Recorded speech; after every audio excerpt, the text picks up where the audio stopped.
Welcome back, everyone, to another episode of the Irish Breakdown Podcast, brought to you by our friends over at FanDuel. Happy Thursday, everybody. Another week of the offseason is already almost done. And I mean, if you guys are anything like me, I need football back in my life. I know the Super Bowl is this Sunday. Personally, I don't really care who's in the Super Bowl. So need college football back in my life. We have another awesome show coming your way today. You're going to get some football later today, Trev, because I have a little present for you that I'm going to send you tonight. That's every single running play that Notre Dame ran this year and every RPO off of it. So you'll get to start breaking that down tonight. We'll see. There we go. I knew you were having withdrawals, so I was like, let me hook this guy up. Let me help this guy out. I was starting to have some withdrawals, but at least today we get to sit down and talk some Notre Dame football, Brian. And we're breaking today's show into a couple of different segments. Part one of today's show, it's kind of like a news and notes type of segment. We're going to break down the announcement of the Blue Gold game. And then we were talking before the show, but it's weird that National Signing Day was actually yesterday, the official National Signing Day. And so we're going to talk about Notre Dame's recruiting class now that it is officially done. And then kind of part two of the part one show, we're talking about the grades for the offensive and defensive recruiting class. Part two of today's show, Brian, we are talking about the Notre Dame defensive end room. We're continuing the position preview series that we have going on. Defensive ends are next up, and it's going to be an awesome conversation. And then today, folks, we're going to try to wrap everything up with a mailbag. So as the show goes on, be sure to get your questions in, your comments, concerns, put a little MB for mailbag or a little mailbox emoji. Lets us know to set that question aside. But I'm ready to talk some Notre Dame football today, man. I am, Trev. I mean, there's a lot going on, even though it doesn't feel like there's a lot going on. Notre Dame sets the Blue Gold game. You have signing day yesterday. And as you were talking, I got to say, I miss the old signing day. I miss the days where there was all this drama of what was going to happen. I always kind of mock the mail, like football is kind of like the soap opera for men. You know what I mean? But it's not even really mocking it because some of it I really love. Like I miss the lead up to signing day. I mean, Trev, this is probably before you were old enough to really follow recruiting. But I mean, I've said this before, back when I was a kid, so way before Trevor was a thing in his parents' eye, I mean, we wouldn't really know who Notre Dame was going to sign until like the last month because their big recruiting visits were done like at the December banquet. And that's when all the closing was done from like January to February. If you don't have a class signed by the first week of December, you're screwed. I mean, it is good. And like Notre Dame, I think their last commitment came in August. You know what I mean? It's just like prior to the two kickers jumping on board late, I do kind of miss. And Karen, yes, you are correct. It is reality TV for women too. You are correct.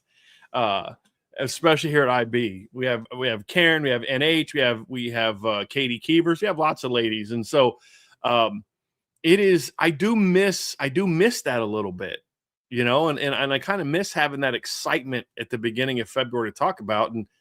And so it's like Notre Dame signs a big time quarterback and then, two important specialists. And it's like, okay. Trevor was joking. He's like, dude, I was ready to hammer Notre Dame. I'm like, you just now released that Teddy Gerard signed, like thinking he'd signed back in December. Kind of even forgot that there was the signing day yesterday. And I kind of had the same kind of thing. So I do kind of miss that, Trev. But the first bit of news that we'll talk about just very briefly, we don't need to spend a lot of time on this. We'll talk more about it as we get closer. But Notre Dame did announce today that there is going to be a Blue Gold game this year. Again, we don't know what it's going to look like in its format, but they're going to have one. And I'm actually kind of happy about this, Trev. It'll be on Saturday, April 25th at 2:00 Eastern. And it will be aired on Peacock. And they've already put out information for tickets and things along those lines. So there's every year going to be a little bit of angst about, is this the year they stop playing the Blue Gold game? I'm just happy to know that 2026 will not be that year where they stop the Blue Gold game. And I think it's even smarter because with so many players and so many young players and new players, I think getting as much out of a situation like that where these guys get a chance to play in Notre Dame Stadium and things along those lines is going to be very beneficial, even more maybe than a lot of other years. So I'm very happy that Notre Dame's going to have a blue gold game this year in whatever format it takes place. Like there was no release like, hey, it's just going to be, a 7-on-7 or it's going to be a skills competition. This is the blue gold game. So I assume it in some capacity it's going to be an actual spring game, and I'm very excited about that. I am too. It's going to be the closest thing a lot of the younger players get to a game day experience until they're back at home getting ready to play Rice on what would that be? September, whatever day, I think 12th, maybe, when they're back home playing Rice. And so I love the experience for the young kids. I am kind of happy that all of the focus won't just be on who's going to look the best in the quarterback competition. It was fun last year. Notre Dame has their guy. I'm excited to see some of the 2026 guys, some of the transfer portal guys, our first opportunity to see them in the blue and gold. So I'm really, really excited to see what that's going to be, man. And it's going to be kind of a game day situation for the new defensive staff.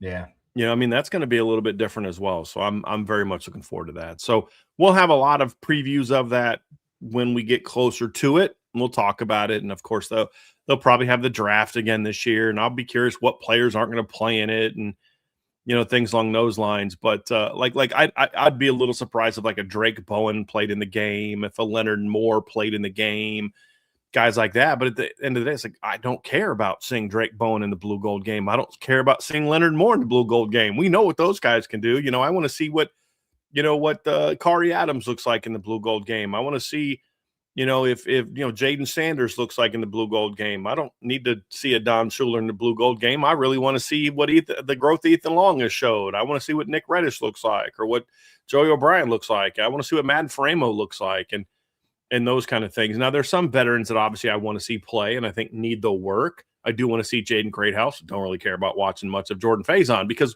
we haven't seen Jaden Greathouse in a while, about him getting back into that flow. So those are all things that I'm looking forward to. I don't need to see much of CJ Carr in the game, to be honest with you. Let him play a couple series and then let the young kids work. I mean, that's kind of how I look at it. But there's a lot that we can see and I want to see from the blue gold game.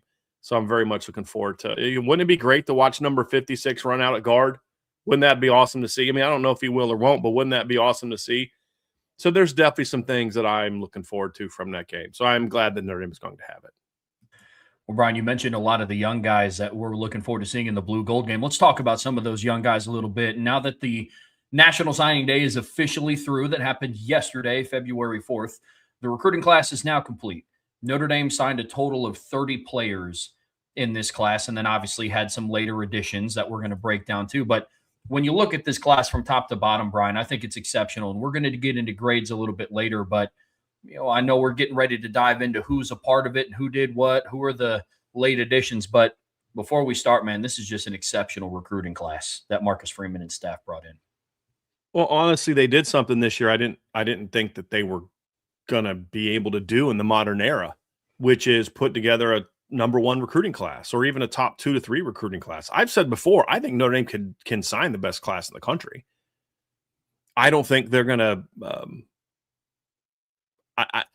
I didn't think that they could do it where the recruiting services would recognize it as such. I knew that we would see classes. I mean, we've had classes that we felt were top 2 to 3 classes. I mean, the 2023 class, we argued at the time, Trev.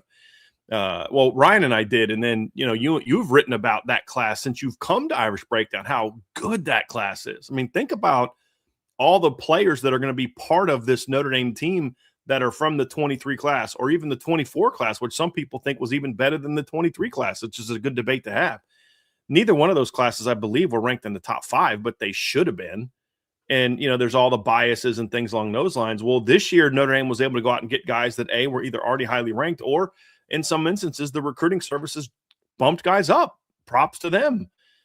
And like On3, I've said before, I don't think On3 has an anti-Notre Dame bias. I think they just have bad evaluations at times. I mean, you look at how highly they ranked Grayson McHugh, way higher than everybody else. They ranked Aiden Pouncey way higher than everybody else. I mean, now there's other guys they completely miss on. But it's not a bias. I just think there's some positions they're just not very good at evaluating.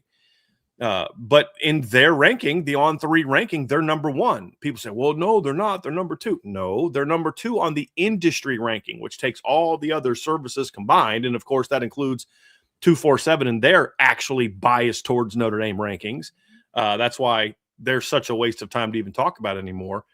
But if you go to their rankings of just On3's own personal rankings, Notre Dame's number one. And they're ahead of USC, who's number two, which is another reason why this rivalry should be played, and it's disappointing that it's not. So Notre Dame went out, and not only that, Trev, but Notre Dame had according to On3, tied for the most five-star recruits in the country in the 26 class. On, again, not the consensus or whatever rankings, but on their actual what are the On3 rankings, they had five. And I think it was Ohio State was the other one with five. Yes. Notre Dame and Ohio State both had five stars. The next closest was LSU with three. And then after that, there's 1, 2, 3, 4, 5 teams that had two. And then everybody else had one. Georgia had one. Miami had one. Texas A&M had one.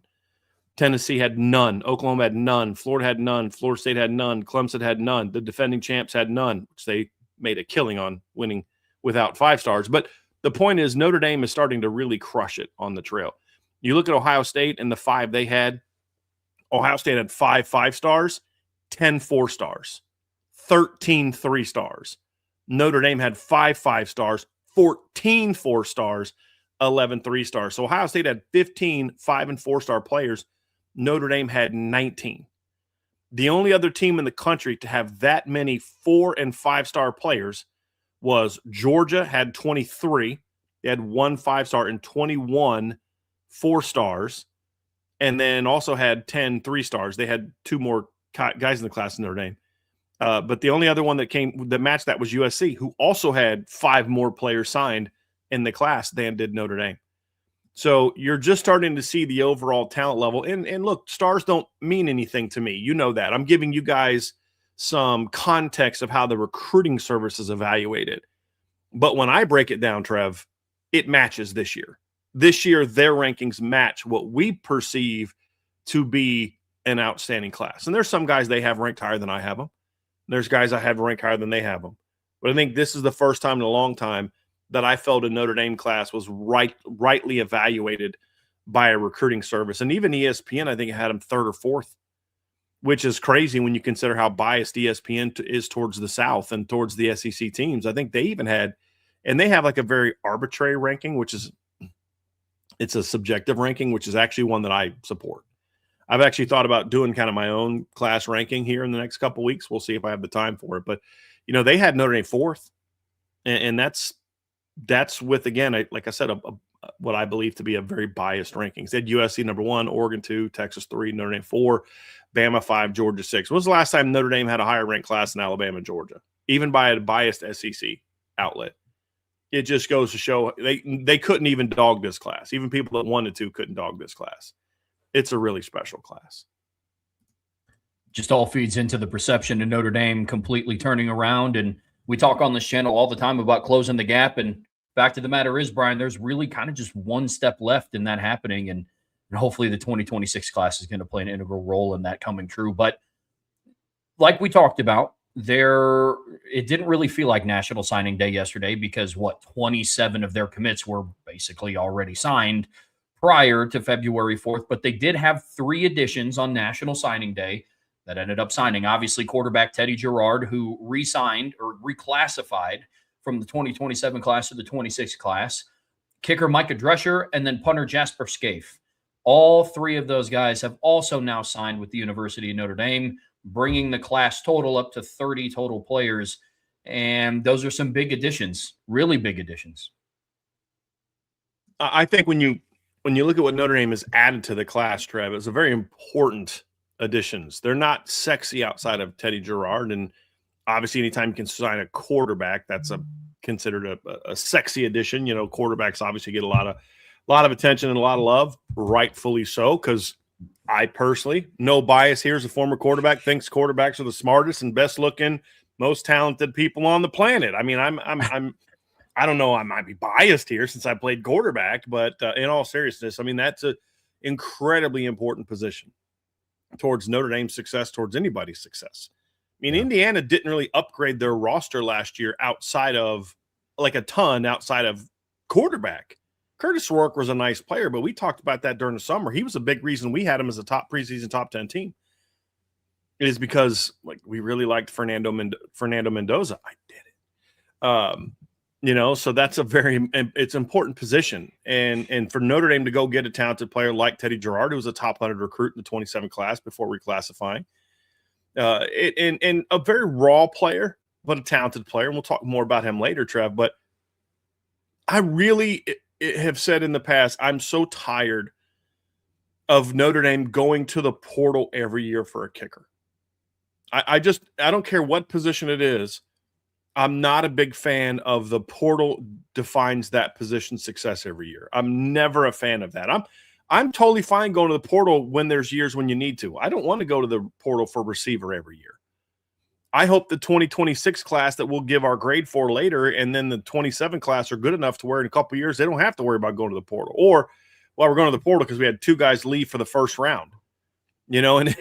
And we need a little bit of veteran presence because we've had 2 years in a row where we've lost juniors to the NFL who first round picks or whatever. I mean that's a nice problem to have, but you don't want it to be a consistent thing. And for the last several years, receivers been that, and nickel's been that, and their quarterback was that for a couple years. I mean there was a stretch there where 3 out of 4 years Notre Dame starting quarterback was a portal pickup. And you look at Jack Cohn in 21, then Sam Hartman in 23, and Riley Leonard in 24, and you're kind of like, and in the year they didn't have one, we all look back and said, yeah, I kind of wish they would have got a portal quarterback if we'd have known what was going to happen. I didn't want one at the time because I wanted to see what Tyler Buckner can do, but then Tyler gets hurt, and then you wish you had a portal quarterback. So now it's like okay, we don't have to worry about that anymore. We don't have to worry about portal offensive linemen, and now it's about, okay, now let's get the special teams to the point where we don't have to rely on a portal pickup every single year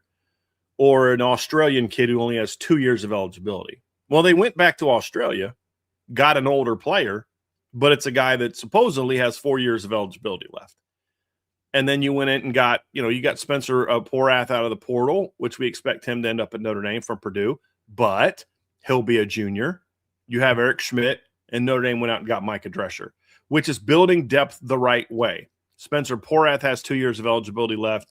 Eric Schmidt has 3 years of eligibility left. And, of course, now Micah Drescher has 4, and Jasper Scaife has 4. As long as you have a special teams coach that can coach those guys up and not, have them lose their confidence mentally, this is a great way of building it. And Micah Drescher was ranked, I believe, by Sailor Kicking as the number 1 kicker in the country. I believe, Trev, isn't that? You wrote the article when he committed. That's correct, right? It was Sailor, because I get Sailor and Coles. There's the 2. I don't always remember which one, but Denham is the number 1 kicker in the country, and he's a kid that, like Eric Schmidt, can place kick, can kick off, and can punt. So I was very happy to see them do that. It's not going to get talked a lot about, but I was very happy to see Notre Dame go to the high school route, and I say air quotes because Jasper Scaife's like 20, 21 years old. You know what I mean? But it's a little different in Australia than it is in the States. But I'm very happy to see how this is kind of panned out. Yeah, I love those pickups as well. What was one of the biggest glaring issues of the Notre Dame 2025 football team? It was the special teams, specifically the kicking operation. And what Marcus Freeman and his staff did was they sat down and looked, they addressed the issue and talked about, okay, what do we need to do? Well, the last 2 seasons, our starting kicker has gotten hurt, and we've had to rely on walk-ons or kids that are too young. So they got a portal kid in Spencer Porath from Purdue, a very accurate kicker, finished last year with 88.2% field goal percentage. That would have been the highest of a Notre Dame kicker since Justin Yoon in 2015, kind of by a lot. So you bring in an experienced veteran in the room, and what they're also doing is they're diversifying the talent because they have guys like Eric Schmidt who can kick off, they can place kick, and they can punt with a specialization more as a kickoff specialist and a punter. And then you go in and then you bring in the new kid in the 26 class, Micah Drescher, and he's similar to Eric Schmidt, but his specialty is more place kicking, but he can also kick off and he can also punt. You also get, the names are crazy. Jasper Scaife. Keep a track of 30 names is kind of a lot in one class, but keep a track of Jasper Scaife. You bring him in the class after losing Rendell. I think that was a smart move as well. So between really, what would that be? 4 guys, including the transfer, you kind of have like 5 potential different kickers for the specialties that they bring to the table. So I love that move. I love what they were able to do there, Brian. And it was very, very much needed. That's for sure. It was. It really was. And so now you have your 30-man class. It's a class that ranks number 5 in the top 5 according to everyone, number 1 by On3.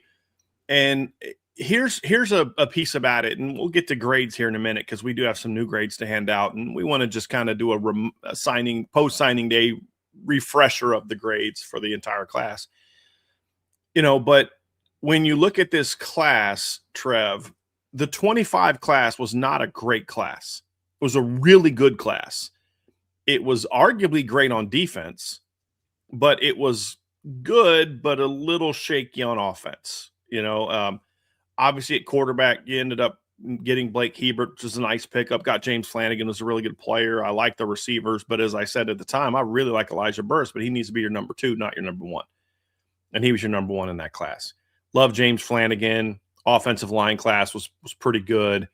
Defensive line class was solid, with some upside. Linebacker class was really good. Secondary class was really good. You've already had some departures from that class, but you've got a lot of it coming back. But when you have a class that's not up to your normal standard on one side of the ball, it's imperative that next year you go knock it out of the park. And I think they did that. It was important to kind of, we talk about stacking classes. 23 was great. 24 was great. 25, you're banking on some Gordy Solsteds and Joe Reefs and Dom Hulaks breaking out and reaching their full potential, and then you come out with 26 and you're like, okay, this will be our best one yet. And I think that was imperative, absolutely imperative for Notre Dame to do when it comes to just making sure that they really build this roster the right way with the balance and the depth. Because even last year's class, which was of the 4 full Marcus Freeman classes, was the lowest ranked, even though still pretty good. But even that class had balance. And that's what really strikes me as impressive about the way that Notre Dame is recruited under Marcus Freeman is the balance that they have. Where, like, you look at this year and you say, what's the position where probably would, if we were ranking position groups top to bottom, what would be the quote-unquote worst or lowest ranked? I'd say probably like linebacker. And what did you do in linebacker? You signed 2 4-star kids that at least one service has as a top 250 guy.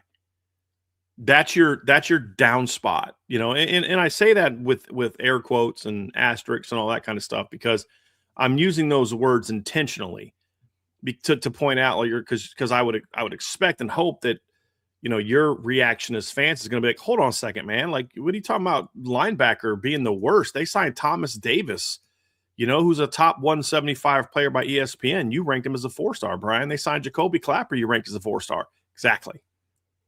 That's the position where you're going to probably have the lowest grade. And so that's the thing I love about what Marcus Freeman's done. It's just the balance that they continue to have, just getting good in the trenches, good at the skill positions, meeting your needs.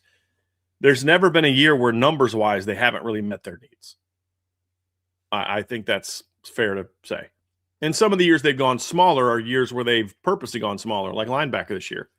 They could have gone to 3, but they weren't going to force it because it wasn't a great year at linebacker. And so they took the 2 they liked and moved on. And I think it's a great strategy. Brian, let's get into part 2 of this recruiting segment here on the Irish Breakdown podcast, brought to you by our friends over at FanDuel. We're handing out recruiting grades for the 2026 class that has now basically come to a conclusion. National Signing Day is over, and this is an exceptional class to grade. And we're going to start on the offensive side of the ball. You got 2 offensive guys sitting here. It's fitting that we start with the offense. So, Brian, you released these grades, the initial grades, early in December, if I remember. We handed them out on signing day. Yeah, so that would have been, I forget what day that was, December 3rd. Yeah. December 5th, I believe, something like that. But yeah, we handed those out then, and obviously this one will change a little bit because of the additions. But yes, none of the other grades have changed. So, like, I haven't changed any grades based on, hey, I heard so and so might be better than we thought based on winter workouts. There's Sure. nothing like that going on. This is simply this is our evaluation of these players coming out of high school and where we rank them, and that's exactly where it is. So the only one that will change will be quarterback. And when you look at the offensive side, Trev, as we talk about the grades and the impact of this class, you needed it. This is a year where you really needed to have success on the recruiting trail because you didn't have a great receiver class last year. Liked Elijah Burris a lot. I had him ranked higher than everybody else, but I still didn't have him as an elite top 100 kind of guy. It was more 150, really nice number 2 guy. I was, breaking down the film last night to put that run game video together, and I'm watching, I think it was the Navy game. Maybe it was Purdue. Might have been Purdue. It was later in the day, and those 2 games kind of blended. It actually might have been Purdue, Trev, now that I think about it. But I could be wrong on that. But there's a play where Kenny Minchie's in the game, and Elijah runs a go route, and he just stutters, sticks, then inside jab on the corner. I think it was Purdue, and then just smokes him on the outside. And Kenny underthrows him, gets broken up. Like, that should have been a walk-in touchdown. I'm thinking, I wish the veterans would run routes like that. And we've heard from sources that, Elijah Burris, when he knows what he's doing, is a hard guy to guard. The problem for Elijah is he's got to do a better job of knowing what he's doing, and he's got to get stronger. Well, he'll do that. And I have very high hopes for Elijah Burris, still at Notre Dame. But it's like he needs to be year 2. But after that, it was like Jerome Bettis Jr., who, has some upside, but, we don't know. Scrap Richardson, loads of athleticism, but he's so raw as a receiver. He couldn't even get into a stance on the first day of spring practice.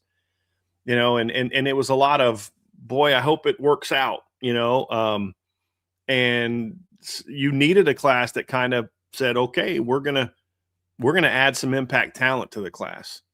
Tight end numbers were getting a little bit shaky, with some injuries and some guys leaving and things like that. And so they went out and got 2 talented tight ends. Running back is getting a little bit thin because you knew you were going to lose Price. You knew you were going to lose Love. You knew you were going to lose Jabron Payne.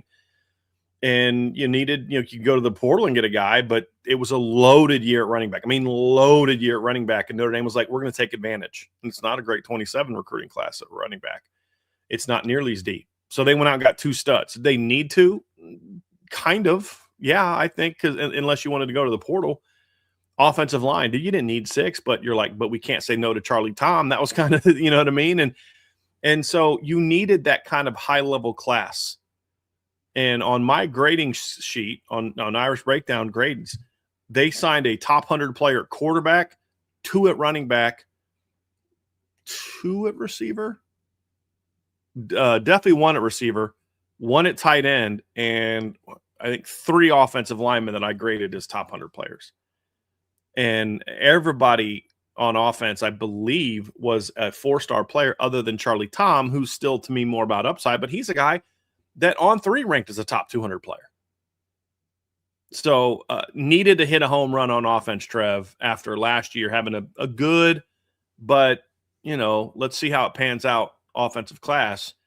And that was the biggest thing. And they absolutely nailed it, in my opinion. It was an interesting journey. It didn't always look like it was going to end up this way, but man, what a class. What an offensive class they put together. Well, and they needed to sign that too. We've talked a lot on the show. I've talked a lot about how the offense has kind of been lagging behind a little bit from the defensive recruiting. You needed to sign a strong offensive class from top to bottom. And for the most part, we've seen the defense do that. We've seen them in the same year bring in, a Don Schuler and Christian Gray and Drake Bowen and Jaden Osbury. And, you know what I mean? And Boubacar Traore, all in the same class. And then on offense, it's like, hey, they got Jeremiah Love. And then they have some other quality pieces that it's like, if it continues to pan out, it'll start to look good. But now I think the offensive recruiting is kind of doing what the defensive recruiting has been doing the last couple of seasons. It was absolutely needed, Brian. Absolutely needed. And I'm glad that we're kind of revisiting these rankings because they are, I think it just continues to highlight how exceptional of a class this was. So let's go position by position here. And I know you said that we were going to regrade the quarterbacks. We can kind of save that till we run through the ones that we already have complete. Let's start with the running back position, bringing in 2 very, very highly talented kids in Javian Osborne and Jonas Walton. I mean, Trev, this isn't, I mean, as good of a running back class as Notre Dame has signed in a very long time. I mean, this is an A class. Um, I the only thing keeping it from an A plus is neither of them are immediate 5 stars. You know, Javion ranked as a top 50 player for me. Jonas Walton ranked as a top 100 player for me. They both have 5-star upside, but the way that I do rankings obviously is a little bit different. And it's hard to imagine realistically a better class than this. I mean, you really can't. It's the best class in the country, and that's why I gave it an A grade. You have guys that have tremendous experience. These two kids have combined for over 10,000 yards rushing in high school, which is just absolutely insane to think about. Jonas Walton has been an impact player in the pass game and as a returner. I'm actually going to go look at his stats, Trev. We talked about this when we were doing a running back preview. Didn't he have over 1,000 yards? Yes, he had over 1,000 yards receiving in high school. Not only did Jonas Walton rush for 5,965 yards, he also caught 99 passes for 1,440 yards. So you're talking about a kid that can be an impact return man. I think Javion Osborne can be an impact return man. I think Jonas is probably a little bit better of a return man because he has better long speed. And I think long speed is important for a big-time kick returner. You've got to have that burst and all that. But, great vision from both of them. They're not just great athletes. That's probably the thing I appreciate the most, Trev, about this running back room is they're not just like these elite athletes that are just like freaks. These guys have elite running back tools, running back talent, vision, anticipation, intelligence, and just the feel for the game, the footwork, the efficiency. I think that's something that I love. And when you combine it with the fact that they are also very physically talented, it's hard not to get excited. And you see this debate, who's better, Osborne or Walton? And I'm like, don't care. They're both going to play. Let whoever becomes the best guy be the best guy. And as we've seen at Notre Dame in recent years, you're even better when you've got 2 stars at running back, not just one. Oh, yeah, and I think their top-end talent, kind of speaks to how many questions do we get every mailbag or every buy-sell hold about, which one of Jonas Walton or Javion Osborne is going to see significant minutes this year? It's like, well, hey, they're walking into a room with Aeneas Williams and Kedron Young and Nolan James. But that's how talented they are. Just because it's not a crazy thought to say. It's like, they might actually play some meaningful minutes this fall on offense, and I think that speaks to the quality of this class. Let's talk about the wide receivers, Brian. And this is a position that a lot of Notre Dame fans, myself included, you've talked about this a lot before. Notre Dame really needed to recruit at a high level, especially after the 2025 class with, a lot of upside guys coming in. You needed some, Sean Davis likes to call them ready to go type of players in this class. And you have that. And you're bringing in a 5-man class. You have Caden Finley, you have Devin Fitzgerald, Bubba Frazier, Dylan Faison, and Braden Robinson. How do you grade out this class? I believe you had him at an A minus. I'm an A minus. Yeah. A minus. And part of me thinks that if I'm wrong, it should be a B plus, but I'm a lot higher on Caden Finley than most. I think he's the key. He's what makes this an A minus class. I think he's a legitimate, can come in day one and help you out. Now that's going to be a little bit tougher now than it was when we had this breakdown in December, because we didn't know they were going to end up with Mylan Graham and Quincy Porter. But I still look at him and say, and I mean, there's Elijah Burrs coming back, and so it might be hard for him to really make that impact as a freshman, but he's got the talent to do so, and he's got the talent to be a number 1 guy at Notre Dame. And that's really what was needed. Do you have that guy that can come in and be the guy? And Caden Finley for me can be the guy. He's an impact player. I love his size. I love his athleticism. And the thing is, I also love, Trev, and you know this, and everybody listening that's been here a while, I love football skill also. And you can be a great athlete and not necessarily be a great football player. And when I look at Caden Finley, actually I gave him a 4.5-star upgrade because I've modified that ranking a little bit. It used to be a top 50 guy. Now it's more of a top 75 guy, just because I had 5-star was 1 to 25, and then 4.5-star was 25 to 50. And it's like, I got 2 rankings for 50 spots. And then, and so I've altered it a little bit, but he's closer to being 50 than he is to being outside the top 75. I think this kid's a difference maker. I think he's knows how to run routes. He's gotten a lot bigger. I know Notre Dame on the signing day sheet listed him at 6 feet tall. Unless Marcus Freeman has shrunk a couple inches, he's not 6 feet tall anymore. And, he's obviously, his dad played tight end in the National Football League. There's just so much to like about him, and getting him and beating Texas for him was absolutely huge. I'm higher on Bubba Frazier than most. I view Bubba Frazier as an impact player, Trev. And the interesting thing is, part of the reason that this class is not better than it should be as far as ranking and where some guys are ranked is size. I mean, if Bubba Frazier was 5'11", if he'd be a top 100 player. And I've said this I said this as recently as last night to a buddy. We were going over some of the top classes nationally. If Braden Robinson was 5'11" or 6 feet tall, he's a 5-star. I mean, he is a dynamic football player, elite route runner, elite speed, elite playmaking ability. He's a kid that can stretch the field, can make contested catches, and he's 5'6", 5'7". If he was 4 or 5 inches taller, Trev, to me, he's a 5-star kid. His impact is that of a 5-star player. The question is, well, why should that matter then about his size? Because you have to question, will that size translate to the same impact level in college? And that's a fair thing. And we've seen some guys do it. Tutu Atwell was a pretty dominant player a couple years ago. And I think, what was he, like 5'7", $148 at the combine? Well, Braden's already thicker than that, and he's about that tall. So we've seen guys with that size dominate, but it's rare. And so that kind of lowers his grade a little bit. How impactful can he be at 5'7"? That's a little bit of my concern for Bubba Frazier, who's about 5'8", 5'9". But what they do have, Trev, is big-time playmaking ability. You can absolutely find a very important role for the Bubba Fraziers and the Braden Robinsons. I mean, Bubba's not a whole lot different than how you use Jordan Faison. He's maybe an inch and a half shorter than Jordan Faison, maybe. You know what I mean? Like, they list Jordan Faison at 5'10". Maybe. You know what I mean? Like, maybe. Well, very curious to see what Jordan Faison measures in at the combine next year. You know what I'm saying? Maybe he'll surprise me and be closer to 5'11". But the point is, Bubba brings a lot of that ability to the table. Like when you watch Jordan Faison, the explosiveness, the athleticism, the agility, the playmaking ability, the suddenness that he has. Bubba Frazier has all that, but he's faster. He's even more explosive than what Jordan is coming out. And Braden Robinson's a very similar player to them as well. Just a really dynamic, impactful player. And honestly, there was a time where the staff was considering only taking 4. And they wanted, obviously they had Dylan Faison in the class. They wanted Kadon Finley. He was a take no matter what.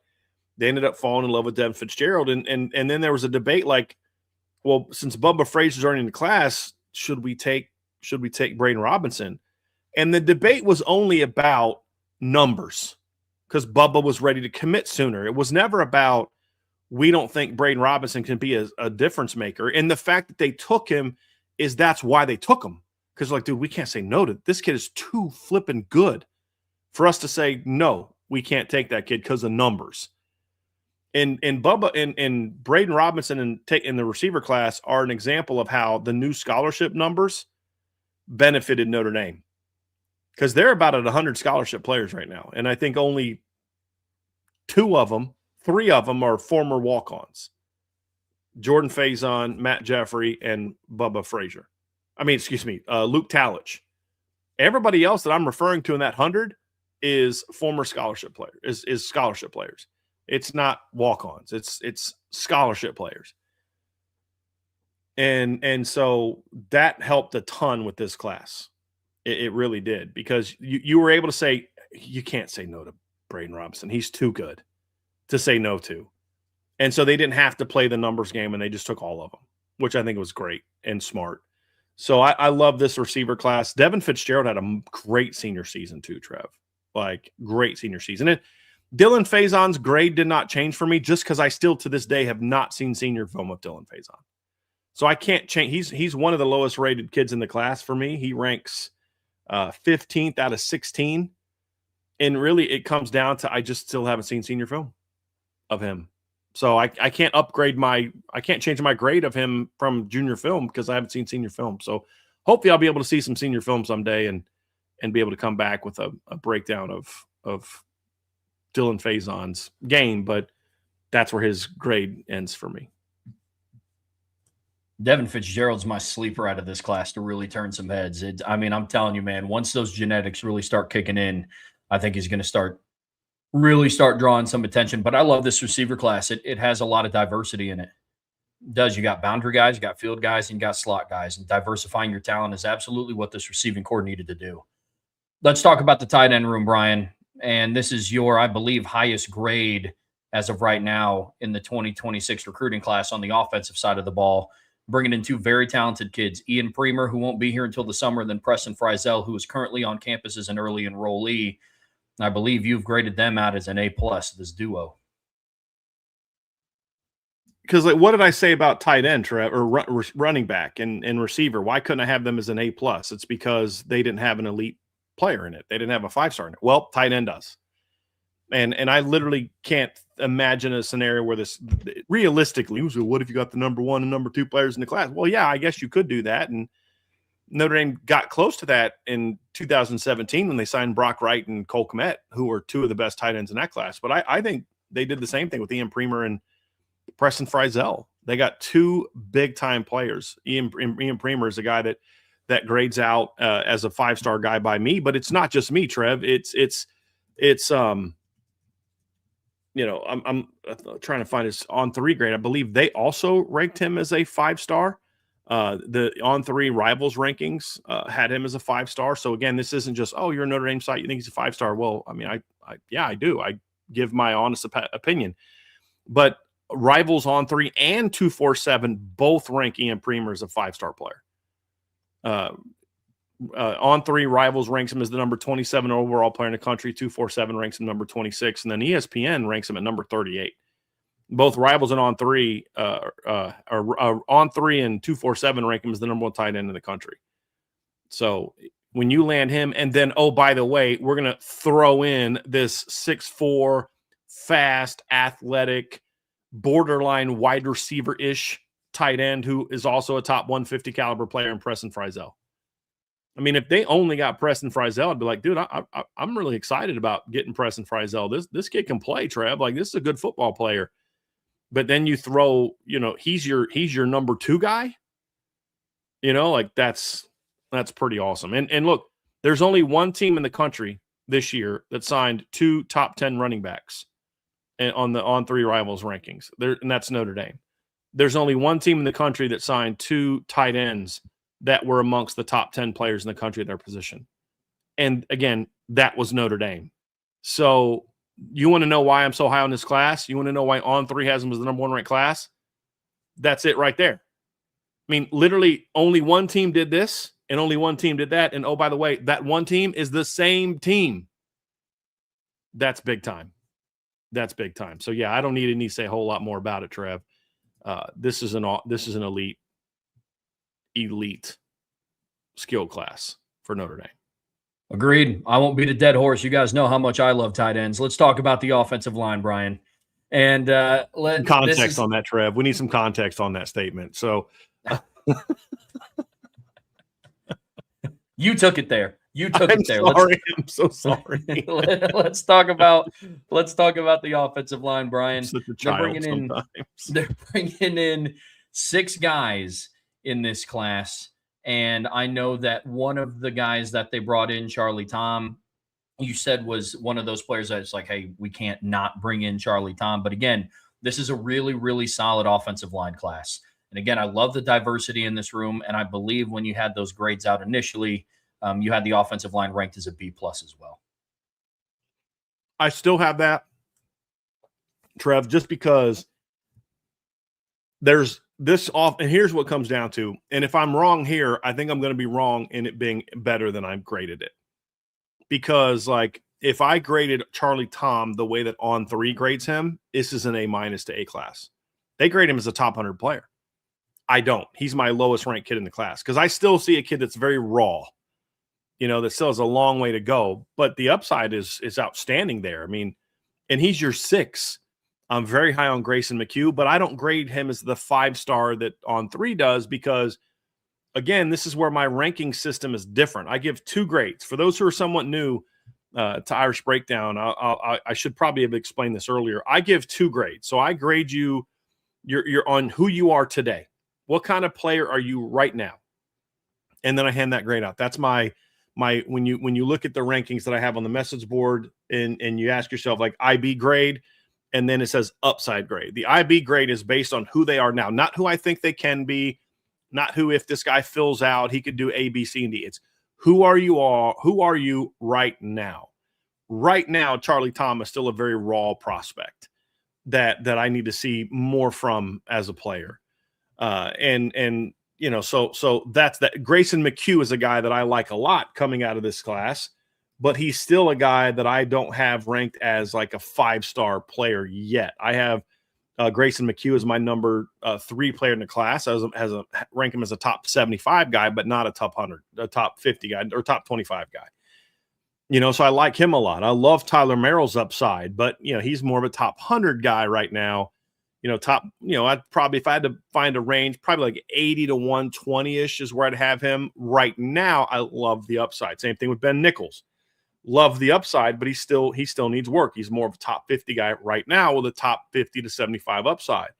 I feel the same way about Sullivan Garvin. You know, I have Sully ranked as a top 250 player right now, but I think he's just starting to kind of tap into his potential and the kind of player he can be. He's another guy with 4.5-star upside. Gregory Patrick's that way. And then Charlie Tom is a guy, Trev, that I actually have as a 3.5-star player, which is that of a top 400 caliber player.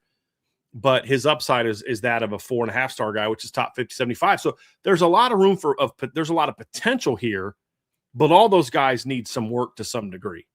I think the only guy that now is kind of physically ready to become like maybe a day one player is probably Grayson McHugh, based on the physical growth he had coming out of high school. Tyler Merrill and Ben Nichols physically could probably play, but I think they both need some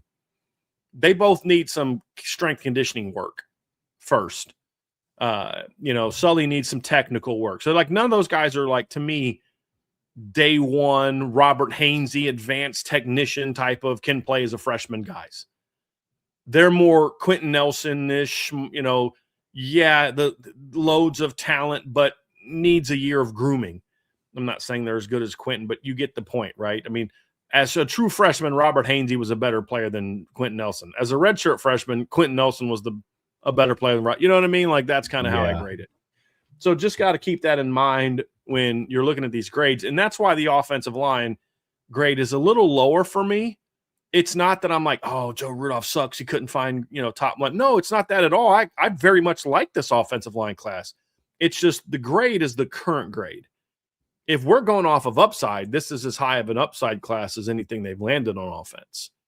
But there's too much room between the now and the upside at this position for me to give it a higher grade right now. But I do like it. I do like it very much. And I think the reason it was important to get Charlie Tom at the end, because if they didn't land him, I would have dinged this class even more because they didn't sign a second tackle. They needed a second tackle. They were going to have to do what they did with Anthony Knapp, which is play someone who's not a tackle at tackle because your overall tackle numbers stink. That's what they were going to have to do with a Gregory Patrick, with a Sullivan Garvin, somebody like that. Now that you have Charlie Tom, you can just put those other 4 kids inside and figure out where they're going to be able to fit. Brian, let's talk about the quarterback position. And this is the only one on offense that had a new addition after National Signing Day, which happened yesterday. Initially, when you graded them out with Noah Grubbs in the class, you had them at a solid B, which would be a grade that I would have loved to have gotten when I was in school. So let's kind of reevaluate where they're at now that they've also added Teddy Gerard, another top quarterback that reclassified from 27 to 26. It's an A- class now, and you have 2 similar players. Noah's more advanced in a lot of ways because Noah's a year older and Noah has a lot more experience. Noah was Mr. Football in Florida last year. Led them to a state championship. And he had 40 touchdown passes, and I think something like he had 47 total touchdowns last year. 40 passing, I think 7 rushing. Like 21 of them were in the playoffs. Just stepped up his game tremendously in the playoffs. top 150 kid though right now, but I love the upside. And the thing with Noah is there's still some things that he has to do where he's got to get physically stronger. And I mean, you go watch a sophomore film, I believe, Trev, and I'd love to get your thoughts on this someday for you to watch the film and kind of give me some feedback. And I actually felt his arm was stronger as a 10th grader than it was as a junior and a senior. And that's after he lost all that weight. And I felt like he lost weight but didn't add the power back, especially, and he looks a little bit skinny now. I have a feeling that once Noah Grubbs gets into the Notre Dame strength and conditioning program, which also includes the nutrition and all those type of things, you're going to see him getting back to 215, 220, but of good weight, and you're going to see that arm pop even more. And that's why I'm a lot higher on Noah than other people. Teddy has elite physical tools. I mean, right now, Teddy has an elite arm right now. Just really fast release. The ball explodes out of his hand. He's a pretty good athlete. Very fast release, can change, both of them can kind of change arm angles and throw off platform and things like that. And both are very good leaders. But then I look at Teddy and he needs a lot of technical work. I've talked about this before. Teddy's biggest physical technical problem is this. Somebody needs to work on him with this. His back foot to front foot weight transition happens too soon. So as a quarterback, and I can't really show this, but so you step off your back foot, you drive off your back foot, your front foot's the lead foot, and then there's a weight transfer that happens, whether it's a quick release or a drive, where you go from back to front, and when you follow through, your back leg is now off the ground. What happens with Teddy is, so it's normally like, plant, and then there's a smooth transition. What happens with Teddy is it's almost barely a plant, and then all of a sudden, all that weight goes on his front foot. And what that does is that impacts number. I mean, it's surprising he gets as much power on the ball as he does with that, but that shows his elite arm talent. But what it does is, I've said this before about Teddy, and people got mad at me for it, but his accuracy is not great right now. His completion percentage is pretty good because they throw a lot of short passes, but his ball placement's not great. And what I mean by that is, in high school, you can throw an out cut that a guy catches right here, and it's a big play, and wow, look how impressive he is. You throw that ball against Leonard Moore or Christian Gray, that sucker's getting picked off. That ball needs to be here. Ball placement isn't just about, did you complete the pass? Did you put the ball where it needed to be? If you throw a ball and it gets complete, but the receiver's got to go down and catch it because it was right off the ground and there was nobody within 10 yards of him, that's a bad ball. You need to get that thing up, let him catch it, square up, and make somebody miss. And instead of it being a 12-yard gain, it could have been a 30, 40, 50-yard gain.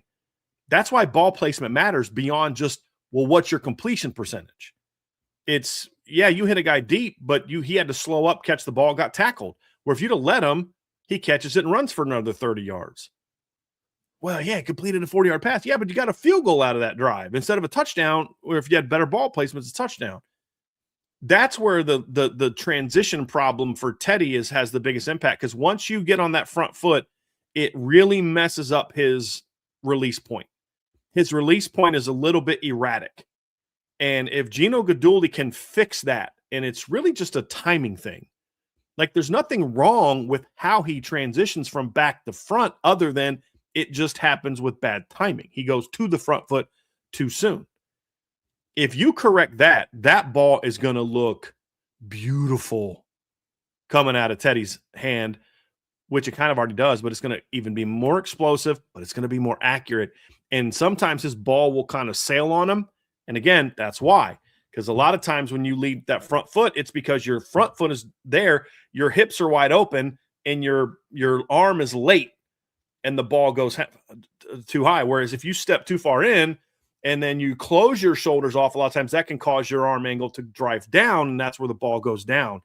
So there's some things like that with Teddy's game that are very correctable that I wish someone would correct. Because if you do, he goes from being a really talented but raw player to just an elite talent. And the other thing about Teddy, which is why his grade is a little bit lower right now, and I grade him as a top 100 player. I grade him higher than others. He's a top 100 talent. Just physical tools alone make him a top 100 player. But he also hasn't produced, threw 18 touchdown passes this year. at North Cobb. He threw for like 2,300 yards, based on, at least that's what Max Prep says. And I watched several games of him, and like Brian Smith and I have talked about this. The tools are elite. I mean, they're elite, but the game is still evolving, and that's why this is one of the few exceptions where I've actually been okay with a kid reclassifying your quarterback. I'm normally pretty against that. But I think getting Teddy that kind of work, that kind of coaching at Notre Dame, as opposed to him just being better than everybody else on the field around him in high school, could benefit him and give him a chance to win the starting job a little bit sooner. But it won't be easy because Noah Grubbs isn't going down without a fight, and neither is Blake Hebert. But that's why this quarterback grade is now an A-, because you're not, well, if Noah maxes out or if Teddy maxes out. Now it's you just need one of them to reach their full potential. And when you have additional numbers of high-level talent, you increase your odds that at least one of them steps up. And here's the great thing about quarterback. Most seasons, you only need one of them to play like a stud. That's it. In an ideal world, that's how it plays out. But as we've learned in South Bend, sometimes you need QB2 to be ready whenever his number is called. But I'm with you. Brian, let's flip gears a little bit and talk defense. Talk about the defensive side of the ball and the grades that they have. We're going to work front to back, and we're going to start talking about the defensive line. They signed an elite 4-man class featuring Rodney Dunham, Ebenezer Utade, Elijah Golden, Tiki Hola. How do you grade this one out? Dude, Trev, I absolutely love this defensive class. This is such a good class, man. And when you look at what's been one of the big question marks coming into the year, it was the defensive line. And when you look at this class now and you look at the grades of this class, multiple 5-star talents, tons of upside. It's an A talent class, easily an A talent class. The reason I gave it an A-, however, is they did want another D tackle in the class. They tried for another D tackle. So it gets dragged down just a smidgen to A- because they didn't meet their numbers needs. Now, they did try to recruit a third defensive end. That was more of like they really wanted Dre Quinn, but that was more of a we just want Dre Quinn in the class. It wasn't so much they felt they needed a third D end. That was just kind of like they didn't need a fifth receiver, but that they still wanted Braden Robinson because he's a dude. And that's kind of why I don't ding them for the DN grade, but they did want a third D tackle, and I think they needed a third D tackle in this class. If Chris Burgess pans out and Gordy Solstead pans out, then that need is not as great down the road. Let me rephrase. If Chris Burgess moves inside, which I expect him to, and Gordy Solstead pans out, then they'll be fine. But they're still a little low on numbers. You're going to need your hit rate to be pretty high now. Davion Dixon's also in the mix there, in the grade above them. He's more of a nose. But you look at the 4-man class they got, Trev. You got 2 top 30 players, 2 top 40 players, defensive end according to On3. They rank Rodney Dunham as, I think, like the number 8 player in the country. Ebenezer Utade's number 98 or number 38. You've got Tiki Hola, who was it? Was it ESPN's the one that is high on Tiki Hola? ESPN has him as a borderline top one. They had him and they dropped him in the most recent rankings. So he's still in the top 200s though. But like Tikio's number 172. I think he's very underrated. Very underrated.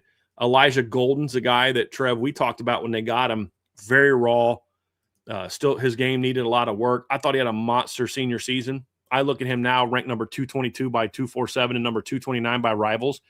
I got a big kick out of that because Rivals also named him, On3 Rivals named him to their first team All-American list because he had a monster senior season, but then rank him as the number 229 player in the country. So I just thought that was kind of funny. But those 2 kids were huge. Getting those 2 kids late was huge. Tiki gives them that 300-plus pound kid that's athletic, very long arms, powerful. Tiki's done some of his best work in high school playing end, and he's 6'4", 300 pounds. And here's the other thing. I remember in the spring of last year, I think it was Tiki's mom sent him a happy 16th birthday tweet. 16th birthday. That means right now, if I'm correct, Tiki Hola is a freshman at Notre Dame at 16, and he'll turn 17 soon.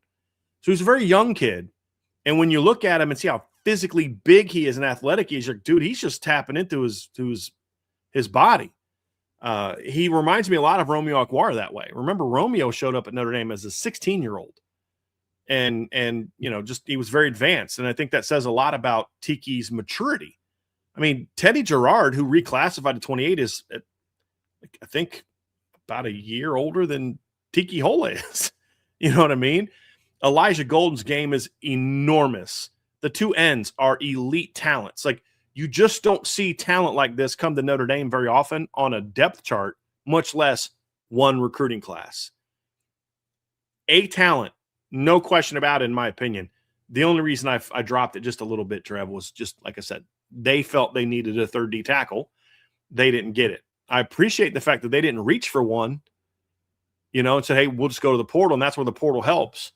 But they did, and they didn't get it done, and that's why I just drop it a little bit. But just a heck of a job. It's kind of like this. I predict that this will be a similar parting gift from Al Washington that's a lot like the parting gift that Tommy Rees gave Notre Dame fans. Tommy Rees left Notre Dame fans on his way to Alabama with C.J. Carr, Kenny Minchie, and Steve Angeli. That's what his parting gift was to Notre Dame Nation. Washington's parting gift is going to be Ebenezer Tade, Rodney Dunham, Elijah Golden, and Tiki Hola. And I think it's going to have a similar impact. He saved his best recruiting class for last. There's no doubt about that. And also, to go along with this parting gift, you get a more developed Boubacar Traore and a Bryce Young. And yeah. Shout out to Al Washington for sure. Let's talk about the linebackers, Brian. Two-man class featuring Thomas Davis Jr. and Jacoby Clapper. And I know that we talked about the linebackers a little bit at the start of the show, talking about how it's like, hey, like when you break down recruiting classes like this, somebody on the defensive side and somebody on the offensive side of the ball just happens to be last. But when it's two top, 250 kids, you're in a good spot. And that's where we're at with the Notre Dame linebacker recruits. I give them a B-. It's a good class. B- stands for, top 15 to 20-ish. That's kind of the range of a B. It's, it's not elite. It's not, boy, you're going to win a title because of the linebackers. It's a B-, which is a good grade. It was going to be hard to get a much better grade than that, Trev. This was not a good linebacker class. And so in some regards, you can look at it and say, well, B-, like, okay, they didn't do a good job there. Yeah, kind of. But part of it, Trev, is, they kind of did as well as they could, in my opinion, to be honest with you. And ended up getting two good football players. Thomas Davis Jr. is a guy that I like. His game is still a bit raw, but great size, great DNA, NFL DNA. His dad's Thomas Davis Sr., who played safety at Georgia and was a longtime, starting linebacker for the Carolina Panthers, which is why he's from Carolina. Jacoby Clapper's a kid from St. X, monster senior season. I think Max Preps named him a first-team All-American this season for the work he did at St. X. It had over 100 tackles, athletic kid. The only concern I have about Jacoby Clapper is I don't know what position he fits best at. Like, he kind of plays more like an edge rusher at times. He's more downhill. They trigger him. Plays a lot of design blitzes. Is he a Will? Is he a Mike? Is he a third down edge rusher? But he's got the body of a Will. He's 6'2", 210-ish. What did Notre Dame list him at? They listed him at 6'2", 220. Okay. It doesn't look 220 to me. But you know what I mean? So, like, love the athleticism and talent. For him, it's going to be about, can he fit as an off-ball linebacker? Can he develop the ability to read and react and make good decisions, drop into coverage, those kind of things? The athletic tools are there for Jacoby. Like, that's the one thing I don't worry about with Jacoby Clapper is, can he run? With Thomas Davis Jr., I wonder if I've underrated. He's the one kid in this class that I grade him as I think I graded him as a top 250 caliber kid, Trev. He wasn't super high on my board. So they signed 11 defensive players. I have Thomas 9th. And I have him as a top 250 kid. He's the one kid I have a feeling I'm going to look back and be like, I really underranked that kid. Because, like, part of me wonders, he's hard to evaluate. And here's what I mean by that. He doesn't look explosive and fast, but then on film, I remember having this conversation with Brian Smith. He's like, because Brian felt the same way I did. Film, I like him. I don't love him. Brian said when he saw him at the 7-on-7, he was surprised at how well he moved. But he's so smooth and fluid that I wonder, is he actually running faster than I think he is watching him on film? There's just kids like that. I used to argue with people about this with Michael Floyd. People are shocked Michael Floyd ran a 4.48 at the combine. I said, why? Did you ever see him get caught from behind? You know, I mean, kid averaged 18 yards a catch his first 2 years at Notre Dame. He was the bigger, downfield weapon his first 2 years than Golden Tate was. I mean, it wasn't until Michael Floyd got hurt that Golden Tate kind of became that guy. Like, why were you surprised? Because he has a funky running style. He has that Barry Sanders gallop that doesn't look like he's running fast, but he actually is. And I wonder if Thomas Davis Jr. is that similar player, where it's like, I think I might be missing on him, but I can't change my grade because I think I might be wrong. I have to just evaluate, but this is what I see. This is what I grade. This is what I evaluate. But that's why that grade gets a B-. It's a good class. It's just not the elite high-level class that they get at other positions. Let's move to the secondary, Brian. And I know when you had the grades out, and this is, I guess, something that I wanted to ask you.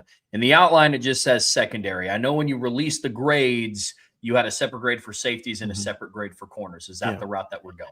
No, I wanted to do them together this time because nothing's changed since then. I just wanted to talk about the unit as a whole, Trev. And as a unit, this is an A grade. As a unit, because you can go back and watch the breakdown we did then as well for the reason for safety. They wanted another safety. They didn't get another safety. Nick Reddish is the number 2 safety, but he's most likely going to be a nickel. At least that's what he was recruited to play.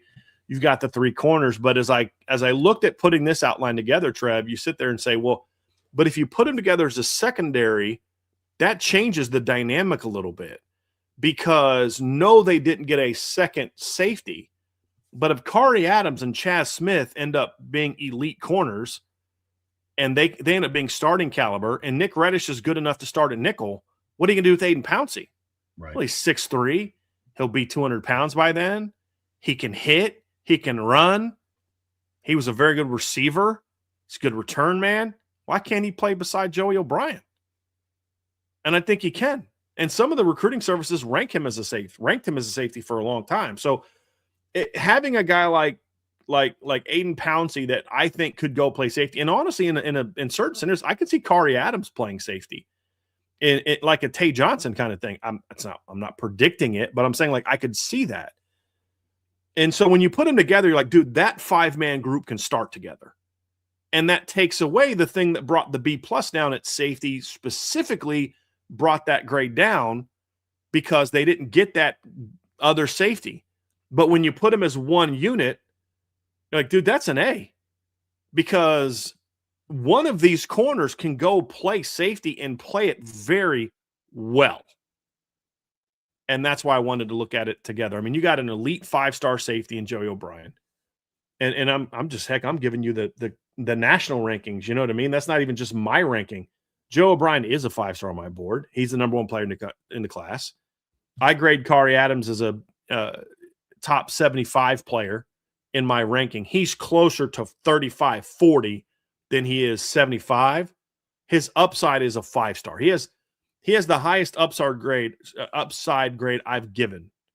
Now, the asterisk there is, as I've said to people before, we didn't get to see a lot of Leonard Moore as a senior. And I said at the time, I have a feeling his ranking would have gone way up if we saw him as a senior, because I loved him as a junior. He was just very raw. But Kari reminds me a lot of Leonard. Raw, learning the position when Leonard was a junior. Now, Leonard obviously grew up real fast, but 6'1", almost 6'2", stronger than you'd think he looks, elite athleticism, speed. His instincts improved as a senior. His technique needs a ton of work, and that's really what lowers his grade a little bit. Technically, he's like not a top 100 player technically. His top 100 talent is size, athleticism, playmaking ability, instincts. He needs a lot of work technically, which is why he's a 4.5 star. But he's still the number 2 player in the class. It's the same thing for like Rodney Dunham. You know, because again, you got to understand, if I was doing rankings the way that On3 Rivals does rankings, Joey O'Brien, Kari Adams, Rodney Dunham, and Ebenezer Utade would all be 5 stars on my board because of the fact that you'd incorporate the upside. I take the upside grade out and just grade them on what they are now and then talk about what they can be. And, man, that's one heck of a class. And then I don't know if you saw this, but Aiden Pouncey jumped up from number 96 to number 34 from on 3 with his grade. And I have no problem with that. He's not that high on my board just because, as I said, I separate, that. But he's a 5-star upside kid on my board. So I have no problem if your ranking puts the upside in there. And so, like, if you look at my class, Trev, in the top 6 for Notre Dame's class, the top 6 players, they're all 5-star kids, and 3 of them are DBs. They're all top 100 players. 3 of them are DBs. And then Chaz Smith is right behind him. Right behind him. Look, there's a lot of years where we're talking about Chaz Smith is like, dude, I can't believe they got Chaz Smith. What a great pickup to get him out of the SEC. Boy, that's your number 1 cornerback, boy. Man, what a great haul Mike Mickens got having Chaz Smith. And now he doesn't even get talked about that much because he was the number 1, he was first.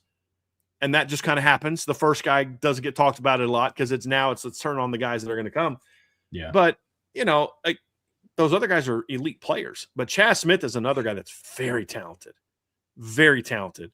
Tall, long, can cover, rangy, instinctive. I'm very high on Chaz Smith. And Nick Reddish had a heck of a senior year coming back from the knee injury. Love him as a nickel. I think he can play safety.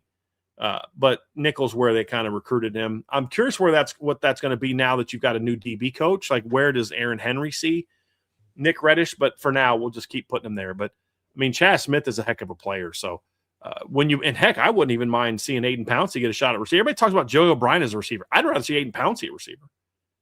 With all due respect, as good as Joey was as a high school receiver, I think Aiden was an even better high school receiver. Joey's a better DB, but not by a ton.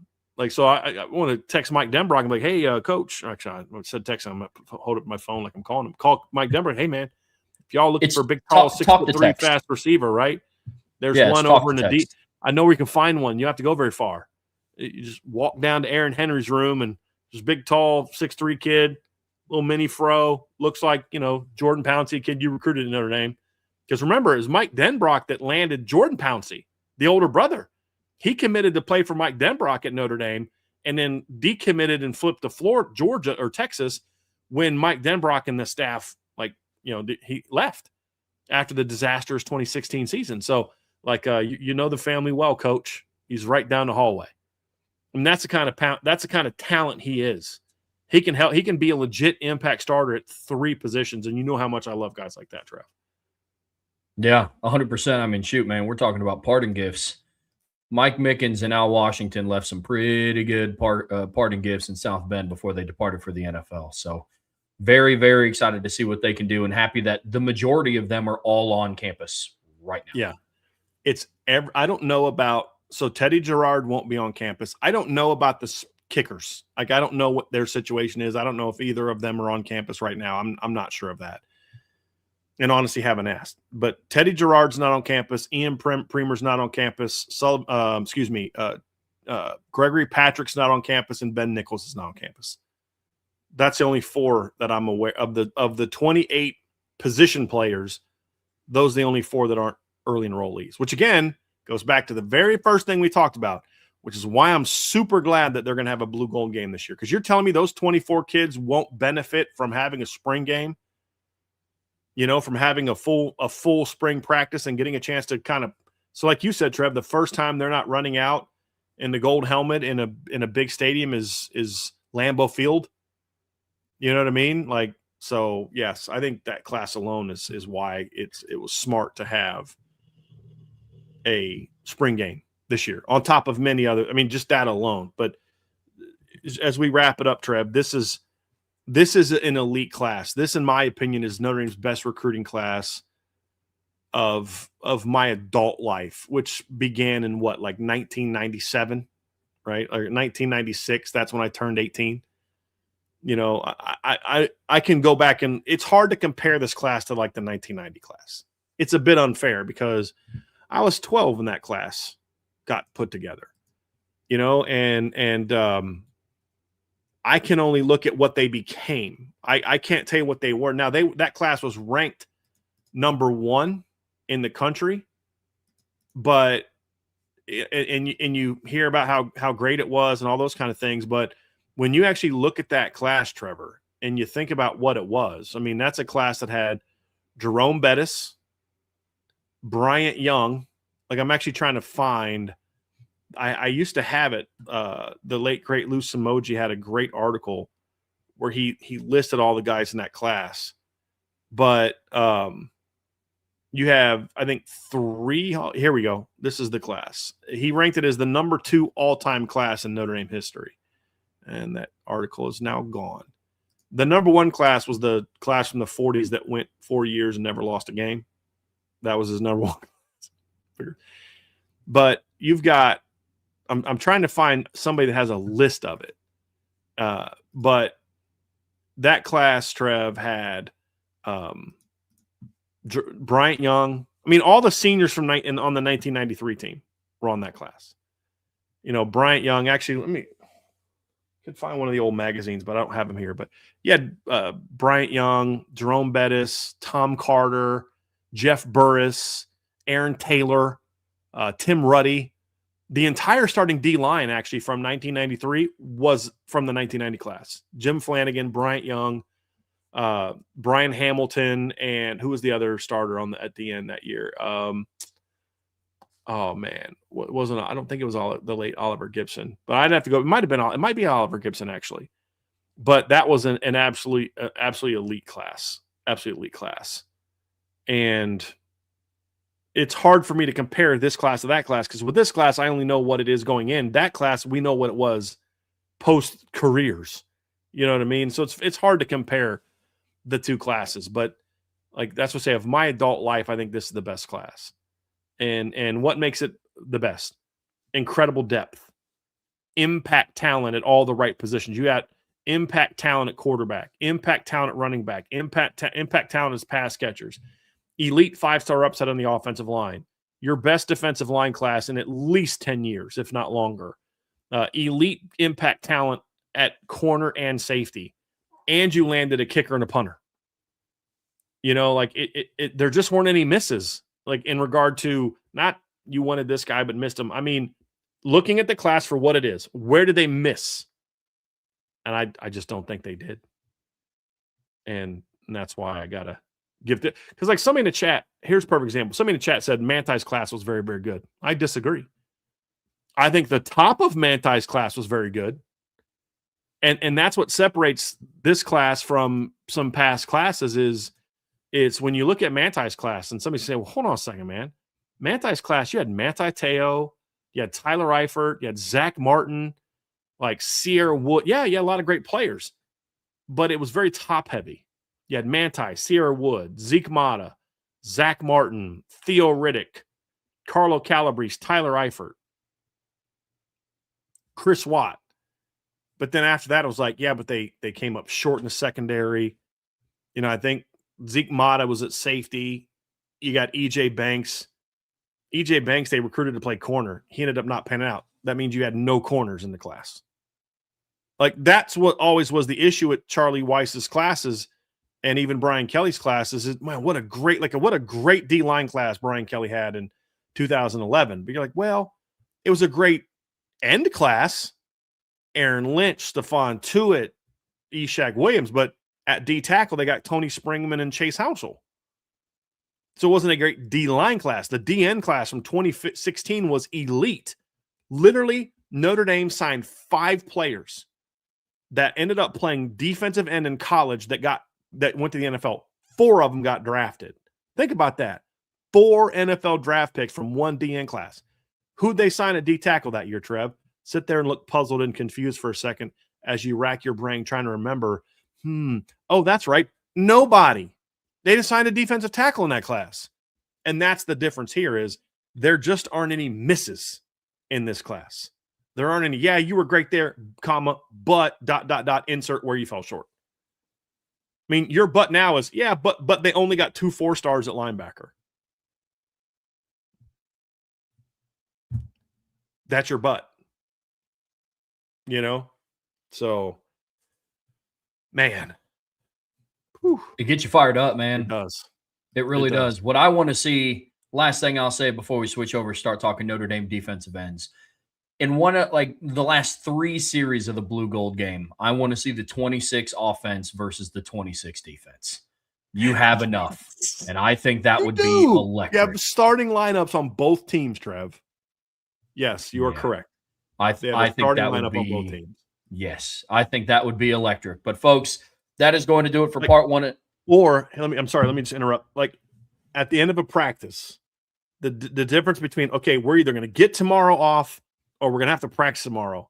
It's a college rules overtime period between the 2026 offensive class and the 2026 defensive class.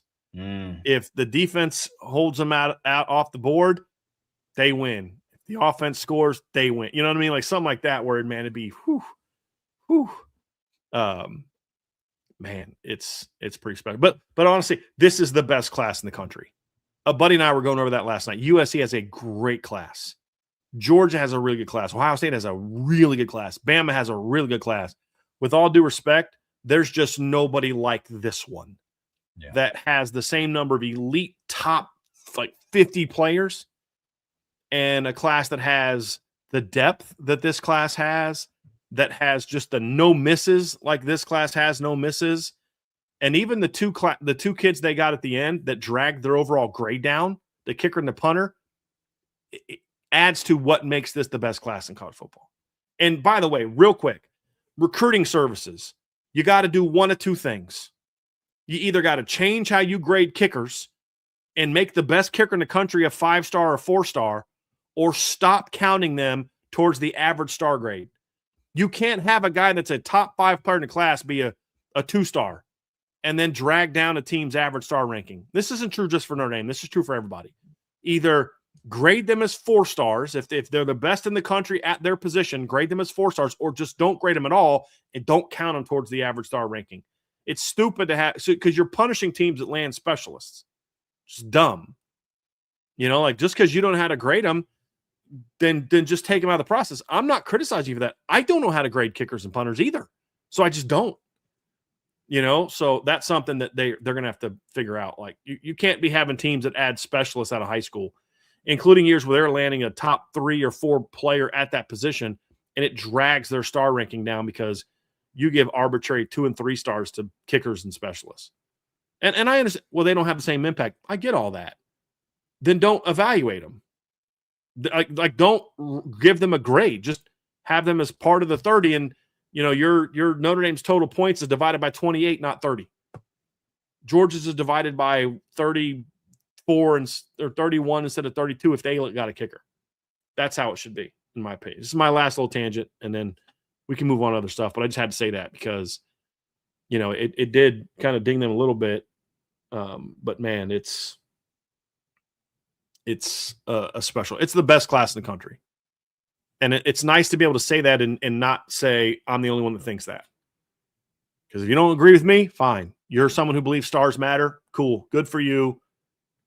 On 3 Rivals has them ranked number 1 as well. Definitely a great spot to be in. That's for sure. Folks, that is going to do it for part 1 of today's show. Don't go anywhere. We're getting ready to dive into the preview for the Notre Dame defensive end room. But before we get there, hit that like, hit that subscribe, hit that notification bell, share this podcast. But as always, now that it's the off season, the best way to stay in tune and the best way to support what we do here is subscribe to the premium message boards at boards.irishbreakdown.com. All right, Brian, in the next part of today's show here on the Irish Breakdown podcast, brought to you by our friends over at FanDuel, we're talking about the Notre Dame defensive ends. And this is an extremely talented unit that's coming back, especially at the top. I can't remember the last time Notre Dame returned both of their starting defensive ends going into a season, and the rotation continues to get deeper. Last time was probably what? 20. Probably, 2020. Yeah, 2020. Yeah, Dalen Hayes and Adi. And that's even technically, because technically Josh Burnham started at defensive end the last 5 games. Yeah. But Bryce Young was number 2 in snaps. and played starters snaps. And it's been a while since you've had two guys like that coming back. Because last year you went in the season with Patelho and RJ Oben, who was new. Obviously was not there. In 2023, you had, I think Patelho was started in 2023 as well, struggled. And you had Javonte Jean-Baptiste, who is new. In 2022, you had Isaiah Foskey at defensive end, and I think isn't that the year they moved Myron Tungavaloa to end, or was that 2021? It might have been 2021 they moved Myron to end. But yeah, to your point, Trev, it's not since Dalen Hayes and Adi Takumba Ogundeji were coming back in 2020 and that's even sort of an asterisk because they were kind of starters with Julian Aguar and Khalid Kareem. I mean, if you want to go there, you could go about all the way back to 2019 with Julian Aguar and Khalid Kareem. So last time Notre Dame returned both of the top players on the edge that were ends the year before. I think so. I'd have to go. I might be missing somebody, but I think 19. I think you'd probably have to go back to 19 to say truly that was the last time you had that coming back. But it kind of reinforces our point, though, and one of the things we wanted to talk about before we kind of dive into the specifics of the room is this has a chance to be the best defensive end group in years, which is really impressive because of some of the guys that you just listed off that have came through this program. But, man, when you think of Boubacar Traore coming back and Bryce Young coming back and the Keon Keeley pickup and Logan Thomas coming back, this and of course with the incoming freshmen coming in as well, this does have the opportunity to be the best defensive end group that they've had in South Bend in quite some time, which is a much needed ingredient for trying to make a run at the national title, which is right now on FanDuel, Notre Dame is still the number one team preseason projected to make the national title, to win the national title. Having an elite edge rushing group is a key part of that, Brian, and that's huge that's coming back to South Bend. I just think, Trev, I mean, are there years when I could probably go back and say this team didn't have an elite D-line or at least a really, really, really good D-line that won a title? I'm sure I could find a year. LSU in 2019 didn't have an elite D-line. They had some really, really good players, but was it an elite D-line? No. Georgia, Alabama in 2020, was their D-line elite? No, it wasn't. But those teams also had historic offenses. Now, maybe Notre Dame has a historic offense this year, and they don't need it. I just have a hard time seeing a Notre Dame offense become Joe Burrow from 2019 after losing Jeremiah Love and Jadarian Price. I mean, I think they can be as good or maybe even better than last year, but not Joe Burrow 2019 or Devontae Smith, Mac Jones 2020, COVID year 2020. I just don't see that kind of jump. And so to win a championship, you're especially now, because back then you needed to win 2 games. Now you got to win 3 or 4, and you're going to run into a team potentially that's just got that really elite defense that can keep your offense in the 20s. And now your defense is going to have to stop somebody and keep them in the teens or even lesser 20s. And you look at like Indiana last year.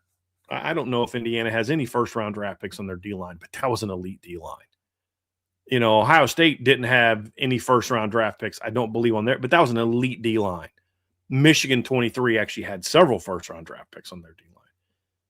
So you have to be big time on the D-line to be successful. And to me, the elite D-lines, like the truly best in the country while you're carrying a team to a championship, you have to be good on the edge. And Notre Dame's been a little bit up and down there in recent years. I think last year they were pretty good at the end. They were pretty good at the end last year, especially once they got Josh Burnham back involved.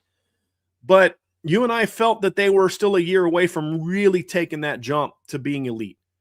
We talked about this last year, Trev. Boubacar's coming off the knee injury. He played 5 games. Then he missed the next 11. He's coming back. He's still raw. Had a pretty good breakout year for Boubacar.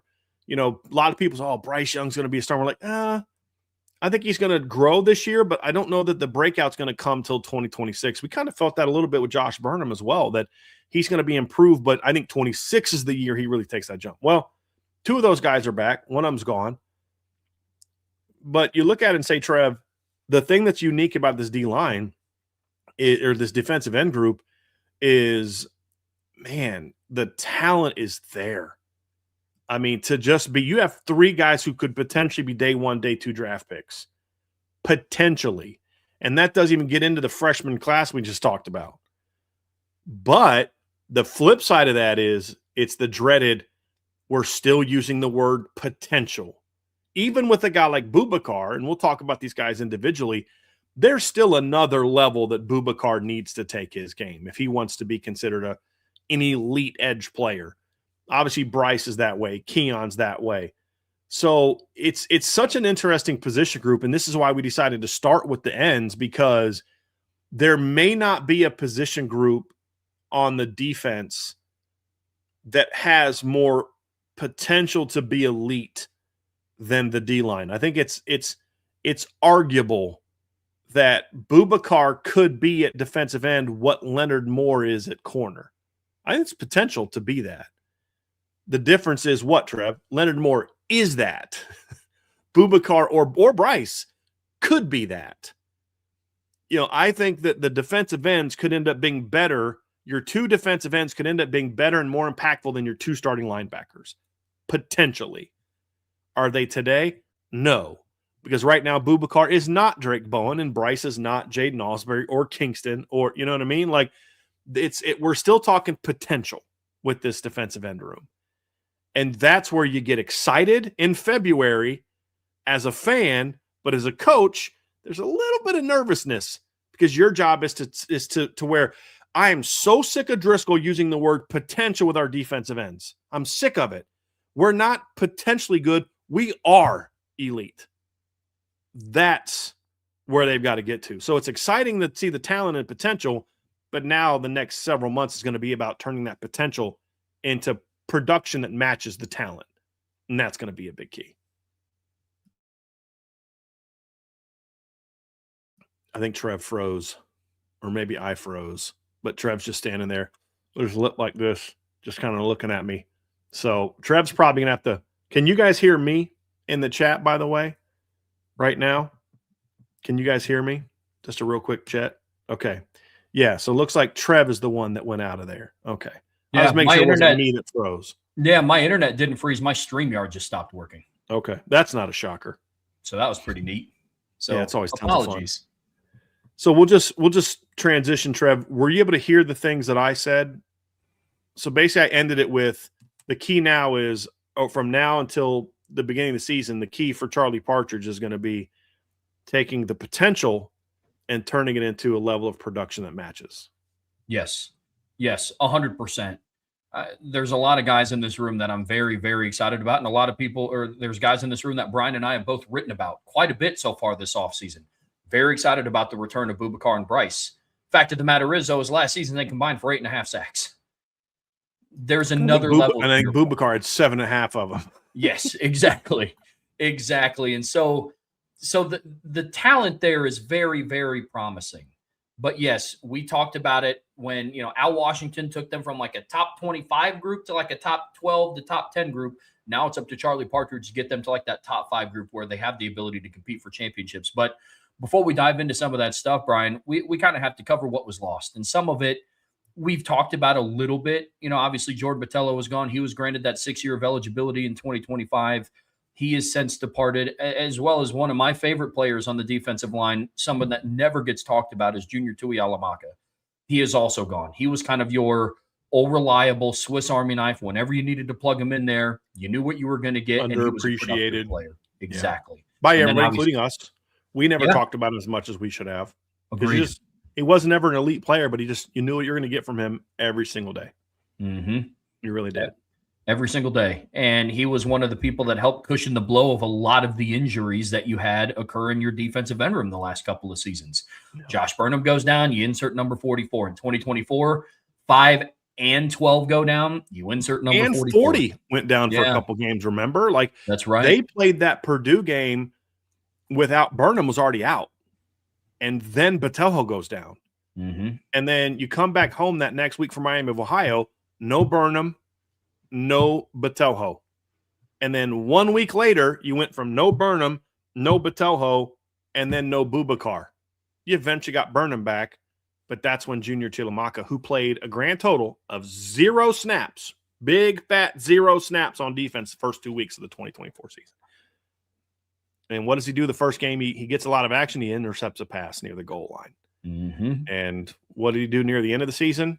Had 2 huge plays against Georgia. He had a sack of his own, and then, of course, has the big fumble and recovery at the end of the second quarter. So never was a star, but just that guy you're so glad you have. And honestly, guy, that right now you don't have on your roster. You don't know who that junior Tuiamaka is going to be on this roster. And that's why what was lost is so important, because neither Jordan Patejo nor Boubacar, Trev, last year were elite players. Like, we're not going to sit here and try to spin it like, man, these guys are going to be first-round draft picks and they're going to be impact players. And, I mean, look, let's look at the numbers. Like, so Junior last season had 12 tackles. Jordan Patejo had 20 tackles. So 32 tackles.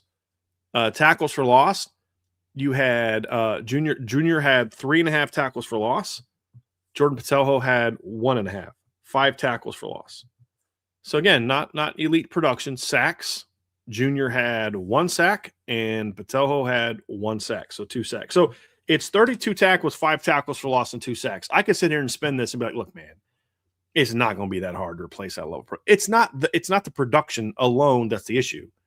It's the toughness, the physicality, the clutchness. Junior seemed to always be making plays at the right times. And it was the ability to throw waves at people, to where when Boubacar made that big sack in the fourth quarter, it's because he had 10 to 12, 15 less snaps on his legs than the other team starting defensive end did.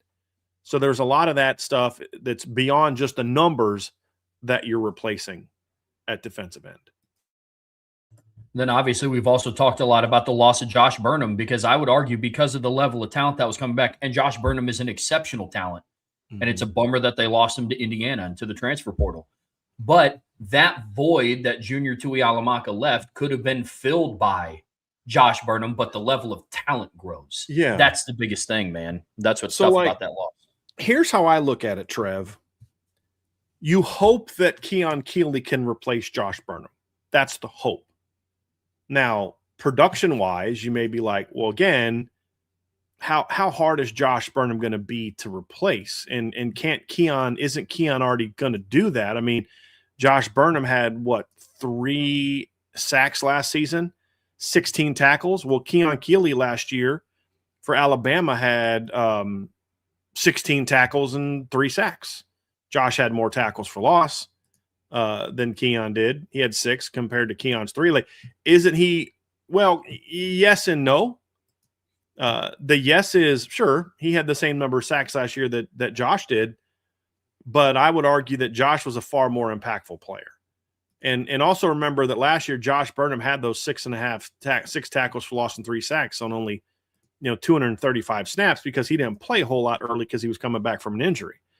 So I would argue that, like, just on paper, sure, Keon can be that guy, but the thing that we miss about Josh Burnham that he never really got enough credit for is just how clutch he was as a player. And also last year, Josh played 235 snaps. Keon played 167. That's only 70 more snaps. Josh had 19 pressures and 5 hits on the quarterback last year. Keon only had 9. Now, the good news is Keon had 5 hits, sacks plus hits on the quarterback on only 14. But here's the thing. Josh only played 14 more pass rush snaps than Keon and had 10 more pressures. So if Keon played 14 more snaps, he'd need to get a pressure on. No, if he'd need to get a pressure on. If he had 15 more snaps, he'd have to get a pressure on 14 of them to pass what Josh Burnham. No, I'm doing the math wrong. If he had 14 more snaps, he would need 10 pressures on 14 of those snaps to tie Josh Burnham, 11 to pass Josh Burnham. So, and again, think of the clutch plays. Sniffing out screens, the tackle from the backside against Penn State that forces a field goal, that instead of it being a 14-0 game, it's a 10-0 game when Notre Dame makes their late second quarter march. It's the clutch nature of it. So, but let's just say Keon can replace Josh, and we'll get into that. Who else is going to replace Junior and Jordan? That's the whole point that I'm getting to, Trev, like you, is if you lose this guy, well, this guy steps up and plays. If you lose that guy, this guy steps up and plays. That's what it's been like at Notre Dame at defensive end the last 2 years. You had 5 guys last year it was even after all the injuries, you still had Bryce, you still had Oben, you still had Junior, you still had Logan Tom. I mean, you still had some waves. This year, it's a little bit more of a question. Can you throw 5 guys? When they were healthy last year, you had Bubakar, you had Bryce, you had Burnham, you had Botelho, and you had Junior. 5 guys that you could just throw at people. All played in, big moments in their careers. This year, you've got one proven guy and a bunch of talented guys that have never really played on that big stage. I mean, honestly, the only guy that's coming back at defensive end that has played meaningful downs in the college football playoffs is Logan Thomas and Keon Keeley. That's it. Bryce Young did. Oh, yes, that's right. He was on that team. Yeah, so Bryce, but it was not a starter. Bubakar didn't. You know what I mean? And whereas last year you had Bryce, you had Junior, I guess actually you had Botelho, because Botelho played in 2020. So that's the thing, Trev, is Logan Thomas and Keon Keeley are not overly experienced players, and they're 2 of the 3 guys that have had playoff experience. Yeah. So that's the thing, is you just can't pass over what was lost. And, oh, by the way, you also lost your position coach who led a unit that led the nation in pressures last season and was a driver. His unit was a driver in them holding teams less than 100 yards rushing last season. So Charlie Partridge is walking into a very interesting situation, Trev. He's walking to a situation where, as we just showed, there's a lot of potential that needs to get turned into production. That's true at end and tackle, but we'll talk about tackle later. We're going to focus on end for now. You got a lot of talent, but a lot of what ifs. So he's kind of walking into a situation dude, have you ever had a room that had, he coached J.J. Watt. He knows what a great defensive end looks like, right? But you had J.J. Watt, but what about the next 4, 5, 6, 7, 8 guys? And that's what's different about this room is you have a Bubakar who could potentially be a first-round pick, and you have a Bryce Young, and you have a Keon Keeley, and you have a Logan Thomas, and you have an Ebenezer Utade, you have a Rodney Dunham, you've got a Dom Hulak, you've got a Joe Reif. There's a lot of talent here. But how much of that is proven to be the guy? There's really only one. Bryce has shown flashes, but there's a reason that they started Josh later in the year, because Bryce needs to learn to be that guy consistently. So if you're Charlie Partridge, you're I got some work to do, but you're also oh man, you know what I mean? This is going to be awesome. You know what I mean? It's he's got a lot of tools to work with, and now it's about turning that potential into production, and we're going to see if they're able to do that. That's what's so interesting about this. I'll have 2 articles coming out this weekend, just kind of talking about the outlook of what Aaron Henry's walking into versus what Charlie Partridge is walking into. And the common consensus is, on paper, both of those coaches are walking in kind of doing what you're doing. The difference is Aaron Henry could be okay, I watched what Tay Johnson did and Leonard Moore did and Adon Schuler did and what Christian Gray did. Yep. And I kind of just have to keep on keeping on. You know what I mean? And even the transfer, DJ McKinney, is a guy that's played 1,000, well over 1,000, almost 2,000. Actually, I think over 2,000 snaps college football. Yep. Just hasn't done it in Notre Dame uniform. Exactly. That's the thing. Exactly. Whereas Charlie Partridge on paper is time to get busy. And then he's watching practice film of some of the guys he's inheriting. Exactly. You know what I mean? Not game film. But even Aaron Henry, to your point, Trev, can watch film of Luke Talich playing last year, Mark Zachary, Dallas Golden. Ethan Long. Yeah. The only guy he's going to be able to look at is the freshman and not know what they're doing is the freshman and Brandon Logan, who's injured. But he's going to watch film of Jaden Sanders playing a ton at Michigan last year. He's going to watch him matched up against Cardinal Tate and Jeremiah Smith last season. You know what I mean? And watch him matched up against, Jacoby Lane and Mekhi Lemon. Mekhi Lemon beat him for a touchdown last year. It was funny. We talked about that play last year. We're like, dude, I don't know that you can cover Mekhi Lemon any better than that kid covered him. And it ended up being Jaden Sanders. And it was the only touchdown he gave up all year. But that's what happens when you play elite. But you can see that film and be like, okay, here's what I would have taught him to do differently. Where D-line, you're like, okay, I saw a little bit of Logan Thomas playing some snaps in 24, but not whole, you know what I mean? Like, Yeah. Keon played in a very different defense than what he's going to be playing in now. And the rest of them, you're like Tom Hulak and Joe Reif, and you're watching high school film or you're watching practice film to see what they can do. Like, it's a different deal. It's a very different deal. It is, man. Well, let's dive into some of the pieces that they have coming back. And the first one is obvious. Let's talk about Boubacar Traore. And he's somebody that had a really solid comeback season after the injury in 2024. He was productive. He was, for all intents and purposes, what we thought he was going to be in 2025. But with that being said, there's another level that he can get to, and that's going from a really good player to a great and elite player. And that's what's in front of Boubacar this year. I mean, Trev, I'd be curious to get your thoughts on this. I think Boubacar was actually right about what I hoped he would be this year. I don't know that I'd say he was better than he was this year, and I wouldn't say he wasn't as good as I expected him to be. And the reason I'll say it is this. He wasn't quite the difference maker as a pass rusher that I think he can be and thought he would be.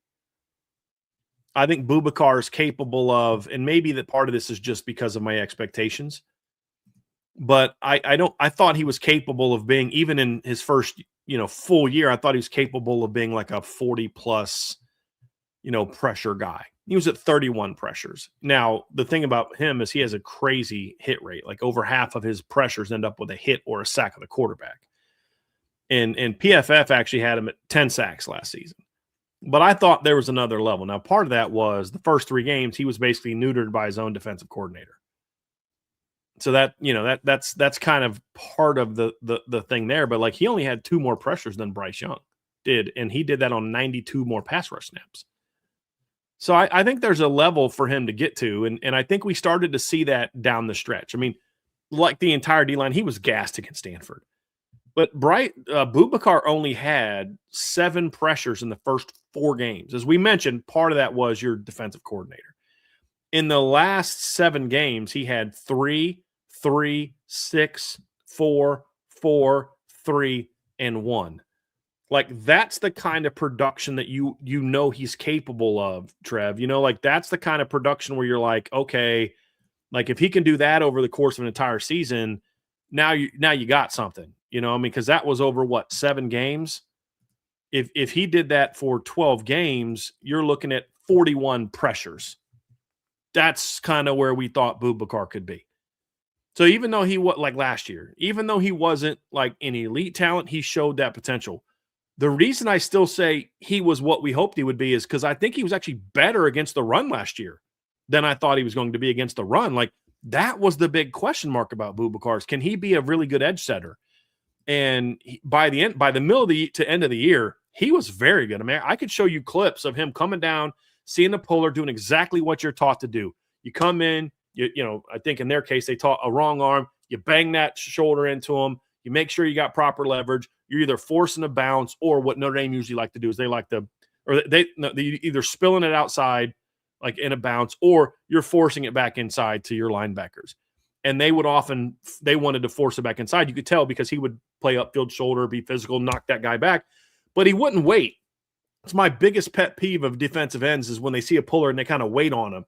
Boubacar was great at meeting him in the hole, which never allowed the running back to get going. We never saw that from Boubacar in the past, or at least very rarely. So I think even though he wasn't quite the pass rusher he could have been, he was still very good, but his run defense improved. So that's why I say he was what we hoped he would be, which is a really good defensive end. Now you're a year removed from the knee injury. You've got and it was his first full season of experience. I mean, that's the other thing. Boubacar Traore coming into the season only had 160 career snaps. He only had 77 career pass rush snaps. First career coming into the season. So now you go into your full year 2 in the starting lineup, year older, year stronger, year further removed. Now you're like, okay, now the expectation is you become not only the best D end at Notre Dame, your expectation is we want you to become one of the best defensive ends in the country. You need to be a game changer where teams say, we got to figure out how to block 5. Like, our game plan has to include, if you don't have a plan for blocking 5, you got to find another job. you're not a smart coach. That's what he needs to be, in my opinion, and what he can be in 2026. Yeah, I mean, Bubakar's season in 2025 was what I thought it was going to be. Twofold. One, you had a new defensive coordinator that, yes, I agree, neutered him in the first couple of games. That's for sure. But I mean, shoot, even against Arkansas, he ended with all pressure, according to PFF. People tend to forget that like he injured his knee against Louisville in 2024. It's not, he didn't get hurt in the first 1 or 2 games of the season. So it wasn't up until after the first 5 games where he had 10 total pressures that he was like officially a year removed from his knee injury. Once he kind of crossed that year mark threshold, that's when we started to see him really take on, because he finished the final 6 games of the regular season. Because if you remember, he didn't play against Navy. That's when he finished with 21 pressures. So it was 2-part when I look at Bubakar. Was you finally crossed that 365-day threshold of being removed from your knee injury, and Chris Ash letting the defensive ends be able to pin their ears back and actually go after and attack the football. It was definitely twofold. But I'm with you, man. That's the step that he has to take. Because with him, there is still a level of potential that we're talking about. Because a 6.5, I think he ended the year with 6.5 sacks. A 6.5 sack year is not enough to say that is enough to go win a national championship. At some point, Notre Dame has to cross the threshold of, but if you give him per this rate, X amount of player snaps, then he would have produced this. It's like, okay, well, now it's time to now just go produce that. And that's what's in front of Bubakar. That's what's so impressive and so exciting about talking about a player like that going into this season. That's why I'm excited about it, man. It's going to be great. You know what I would love to see them track? I'd love to see PFF track is sacks accounted for, which is not just your sacks, but how many sacks you were the reason so-and-so got a sack. Your pressure caused the quarterback to step up, and then Francis Brew drills him, or Armo Mukum drills him, or Onya, or Bryce Young, or whoever. You know what I mean? Like, you forced him to make the immediate move. And it's got to be like a direct thing, kind of like an assist in basketball, where it's that next move. It's not like a guy spins out and then goes here, and here. It's like, okay, after the second guy he juked, you got the pressure, but you weren't the reason he got a sack. Because there's a world, Trevor, because I agree with you. I think Bubakar needs to be more impactful getting to the quarterback next year. But there's a world in which his 6.5 sacks is similar to where he is this year in the regular season. So let's give him 7 for a half a sack for the game he missed. Let's say he had 7. There's a world in which an improved Bubakar only has 7 or 8 sacks in the regular season next year. It's not a big jump, but the team takes a big jump in sacks and hits because he's so dominant. He's forcing quarterbacks to get in their head about him, and they're stepping up, they're spinning out, and other people are also getting the sack. So it'd be nice if he could get to the 10, 11, 12. That'd be awesome. But if he's only at 7 or 8, maybe 9, which isn't a huge jump, but you can go back and like, dude, okay, he only had 1 sack in that game, but the quarterback got sacked 5 times, and 3 of them were because of Bubakar, even though he got 1 of them. You know what I mean? Like, that's the point that we're making is its numbers are important, but it's not just his numbers. And then also, like, okay, do interceptions stay the same? Because you're forcing quarterbacks to panic throw, and they're getting tore up by your secondary. I think those are all factors. And honestly, I'm not at all concerned about will Charlie Partridge be able to get the most out of Bubakar Traore. I'm more concerned about will Chris Ash. And that'll be a topic of conversation. Trev, I'd say the same thing as for Bryce Young. We'll just say it now. This is the year that Bryce Young needs to have his breakout season. It doesn't mean he needs to be a first-team All-American, but this is the year you start to say, okay, he's a dude. Not just a talented player, but he's a productive, impactful player. Because right now, Bryce last year, talented. Productive? Sometimes, but not often. This is the year we need to see the Bryce Young breakout.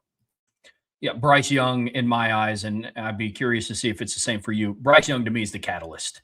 It'd be great if Rodney Dunham and Ebenezer Utade come on and they have an exceptional freshman season, or if Keon Keeley is who everybody hopes that he is and has a bigger jump in 2026 for Notre Dame than what some others are expecting. But the breakout overall from Bryce Young is what I think is going to dictate what the overall ceiling is for this defensive end room. Because I have full confidence that Boubacar is going to produce in some way, whether it's the immediate or if you kind of look and it's kind of that secondary, like, hey, he's helping cause more total pressures, which is leading to more other sacks, which is leading to more turnovers. But Bryce Young's emergence and in his ability to finish on plays, that's a big thing for me with him this year, is his ability to finish. He only had two less pressures than what Boubacar did. And he had significantly less hits plus sacks on the quarterback. So that's a big part of his game that he's going to have to work on.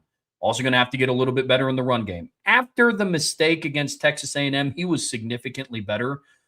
But he's probably going to be pushing 280 pounds this season, I would have to imagine, being a junior in college. As a 6'7", 280-pound defensive end, you have to be a little bit more consistent setting the edge in the run game. But Bryce Young, to me, is going to hold the key to how good this defensive end unit's really going to be. Yeah.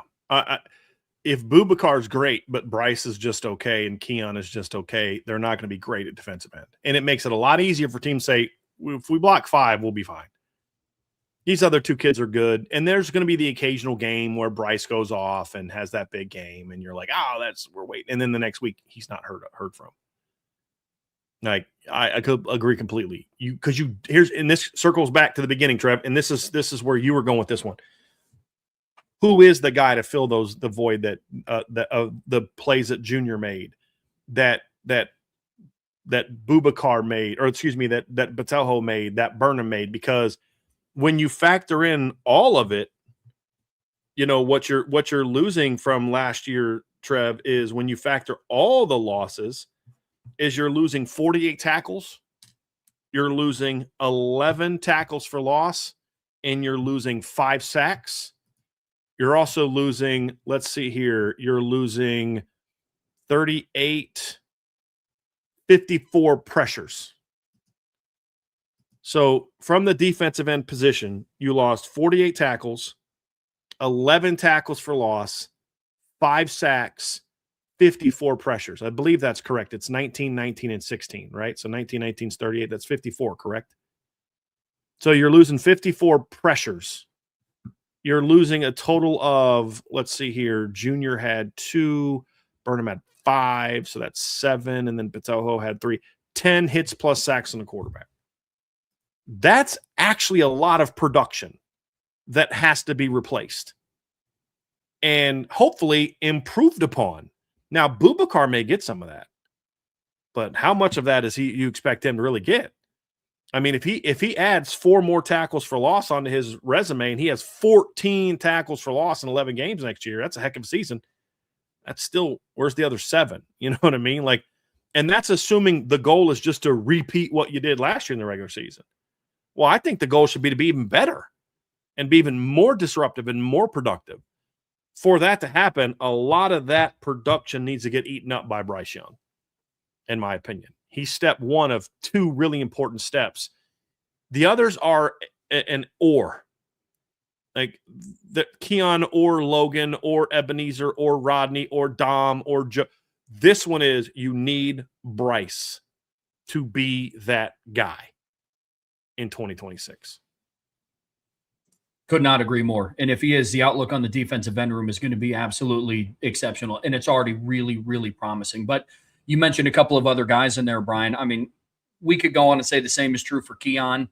It's a different role than Bryce. I don't know if Notre Dame's D-end room is in a position where they need Keon to be that just ridiculously impactful guy every down, but you do need him to make strides in his game.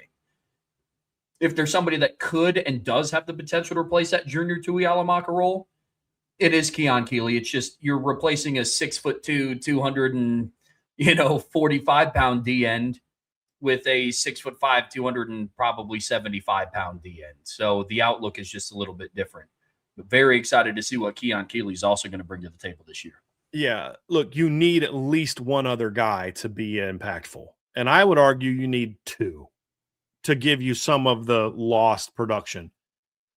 Like Keon, to me, can certainly replace what was lost by Junior and and Jordan. Like, I just look at how he played the last 5-6 games of last season. He ends the South Carolina game with a sack. He has a sack in the playoff game against Oklahoma. I mean, that player right there is going to bring what Jordan Botelho and Junior Tuamaka did.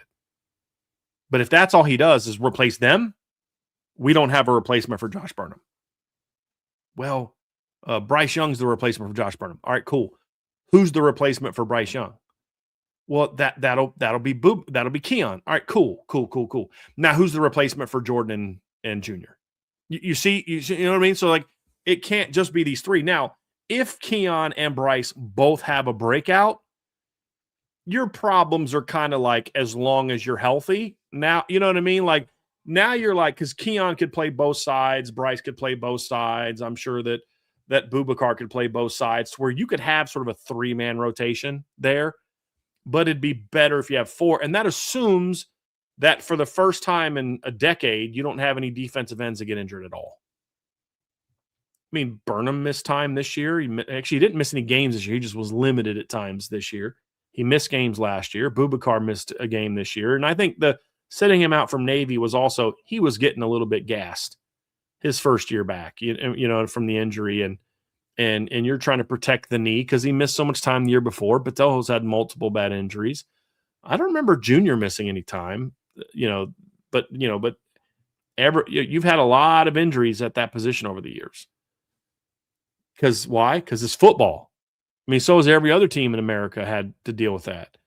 You're going to need multiple guys, but man, if Keon has somewhat of a breakout season, and not in the ultimate breakout, but sort of that next level, below it breakout, to where your number 1 and number 2 are really good, but your number 3 is also like a dude, kind of like what Burnham was this year, or even last year, where, can you be what like Adi Takumba Ogundiji was in 2019 and 18, and what Dalen Hayes was in 18 and 19, where, Khalid Kareem and Julian Aguara were dudes, but you couldn't take a break when they were off the field because Adi and it's like, it's a perfect example, Trev. 2018 playoff game, playing Clemson. So the first half when the game was still close. I think it was, I'm going to have to pull up the box score, but I'm trying to remember what it was first half. Let me just pull this up real quick because I want to set a proper scenario for the game. So let's go to the playoff game. So it was Clemson got, let's see here. I believe it was their first field goal. Let me just look at that drive. Actually, no, I think it was a drive where they punted. Let me just pull this up here real quick. Let's see. Adi Takumbo Ogundiji. No, it wasn't that play. Oh, here it was. I believe this is it. Yes. So it's a 9-3 game. First half. Getting closer to the end of the first half. Notre Dame's still in it. Offense is struggling. Clemson is driving. And they have the ball 3rd and 7 at the 24-yard line. If they don't get another yard, they're in easy field goal range. And 3rd and 7, if they can get a nice, little 4 or 5 yard completion, they're going for a 4th down, and then they're maybe putting this game away. Julian Aguara goes down, I think, on 2nd down. And he has to get helped off the field. 1st or 2nd down. So what do? They bring in Adi Takumba Ogundiji, who on 3rd down sacks Trevor Lawrence, knocks him back, makes it a much longer field goal attempt that they miss. So instead of at least being a 12-3 game, it's now still 9-3 because your backup DN came off the bench and sacked the quarterback because your starter got hurt. Like that's how good that 18 and 19 DN rotation was. Is it didn't matter if it was Khalid or Julian or Dalen or Adi.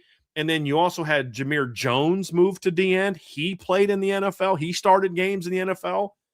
It's the waves, especially in a 16-game season. It's the waves of athletes that you can throw at people. And right now, Notre Dame doesn't have that. What they have is the potential to have more elite talent than they had the last couple of years. But that elite talent for right now is going to have to carry much of a higher burden if a guy like Keon Keeley can't say, what I did at the end of that last year, that's just the beginning. Y'all haven't seen anything yet. The light's gone on. I figured it out. I have a hard time believing that Keon Keeley transferred to Notre Dame because he wants an easier path. I have a hard time believing that. Why does that matter? Because the biggest question for Keon is, will you be focused and will you put in the work? And if you just want to fool around and act, you don't come to Notre Dame. He knows what Notre Dame's all about. He knows it better than any other transfer that they brought in this year.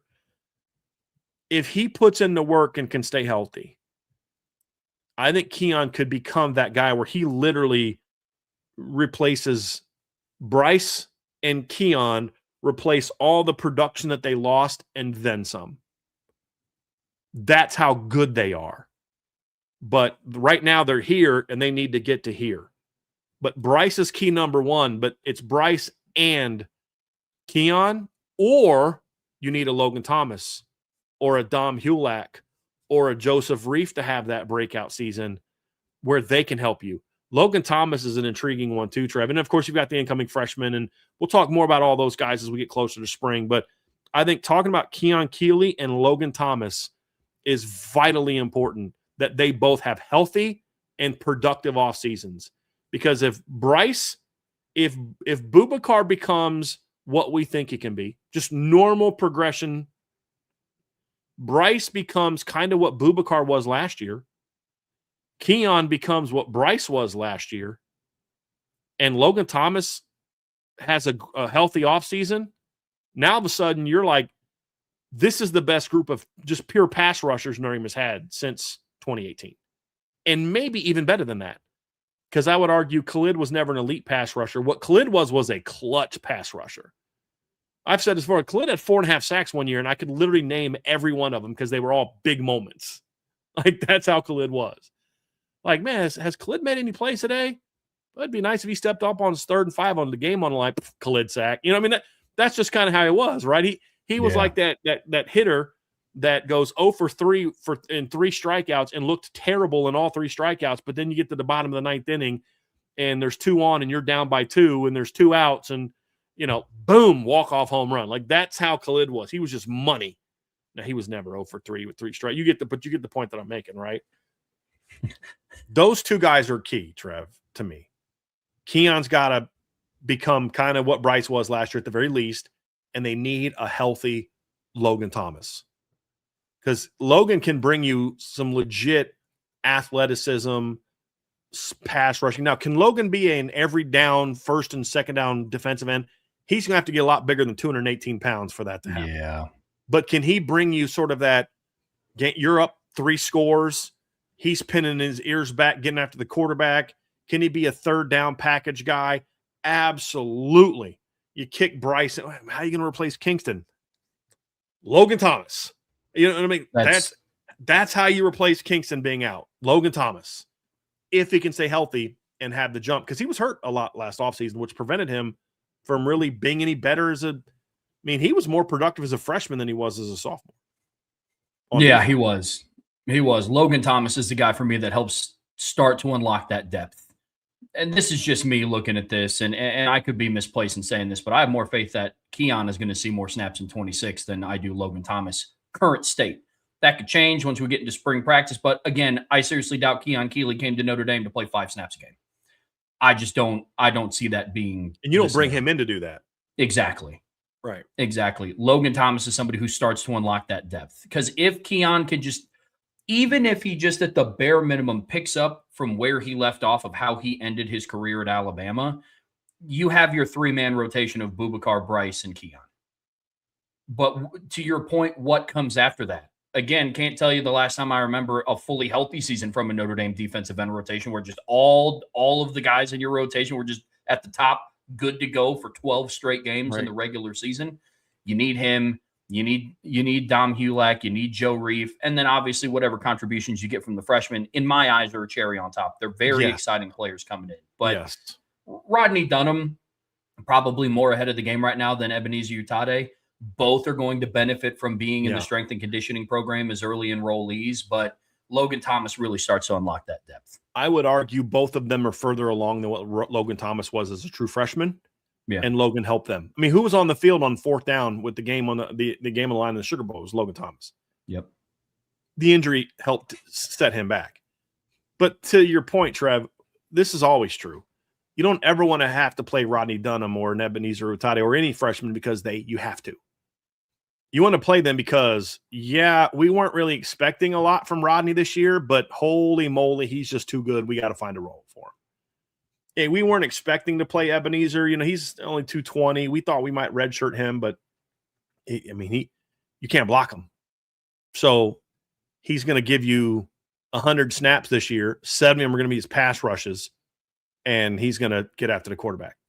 Logan Thomas, Ebenezer Utade, Rodney Dunham, that's your replacement for Kingston, if you know what I mean, if he can't go. Or you just want to keep him a linebacker and let him blitz from the second level when he does eventually come back. But, you don't want to have to get those guys to play. If Logan and Keon don't step up, now you need one of your redshirt freshmen, Dom Hulak or Joe Reif, or one of your true freshmen, if not two of those players, to step up. And that's why it's there's a lot of pressure on Keon and Bryce, and then also some on Logan Thomas to say, hey man, if you want to be that guy, and then the flip side for Logan is, if you don't put in the work this offseason, then you are going to get passed up by Rodney Dunham and Ebenezer Utade. I'm just not ready to dismiss Logan yet, and I know you aren't either. I'm not ready to dismiss Dom Hulak just yet, or Joe Reif just yet, because we have some really impressive, shiny new toys. Yeah, they're very shiny, and they're very awesome, and they're very expensive toys. It's like, it's like Chris Partridge getting a Optimus Prime for Christmas. You know what I mean? It's like, this is the greatest thing. You know what I mean? Like, you can't wait to use it. But you want them to play because they beat out improved and better versions of other guys. And this is also what makes this a big spring for Logan Thomas, for Dom Hulak, and for Joseph Reif, because if you don't improve as a player, you are going to get passed up by the freshmen. But wouldn't it be great to hear, hey, look, man, Rodney and Ebenezer are better than we thought they were going to be. Oh, cool, coach. So are they going to play a lot? No, they're not. Why not? As good as they are, they're still freshmen. And man, wait till you see what Logan Thomas and Keon Keeley are doing right now. Like, we can't. Poor Blake Hebert, Noah Grubbs, man. They couldn't get a pass off this spring against the second-team defense because Keon Keeley and Logan Thomas and Dom Hulak are killing the offensive tackles. You know what I mean? They're just can't block them. Wouldn't that be a great thing to hear? Coming out of spring, fall camp, be a great thing to hear. And I think Notre Dame need Keon, sort of like they need Bryce to step up, and they need Keon or a couple other guys to step up. If it's Keon, great. If it's Logan Thomas and Joe Reif and Dom Hulak, that's fine. I'd like for it to be Keon, because with all due respect to those other guys outside of the freshmen, those other guys just don't have Keon's God-given ability. And that's not gone yet. It's got to get in better shape. It's got to work harder. It's got to learn better technique and be used properly, because I think Keon was miscast in that defense, which is why he put on weight. Get 10, 12, 15 pounds off of him. Let him learn how to be an edge. And I still think that big-time talent is there. I don't think it's gone. This year, he doesn't have to be that guy. He just has to show that guy's still in there somewhere. You know what I mean? And then next year, maybe him and Bryce Young are these two monsters at defensive end, as Bubakar's enjoying his, first-year rookie contract in the NFL as a first-round draft pick. Like, that's the dream. And here's the thing, Trev. There's the talent to become that. Lots of questions, but lots of talent. What wins the day? That's going to determine who Notre Dame is on the D-line. Does the talent win the day, or do the ifs win the day? The questions win the day. That's going to determine if this is an elite unit or not, or just it's going to be a good one, right? That's the bar now. The bar isn't, gee, I think that unit might suck. That's gone. Those days are gone.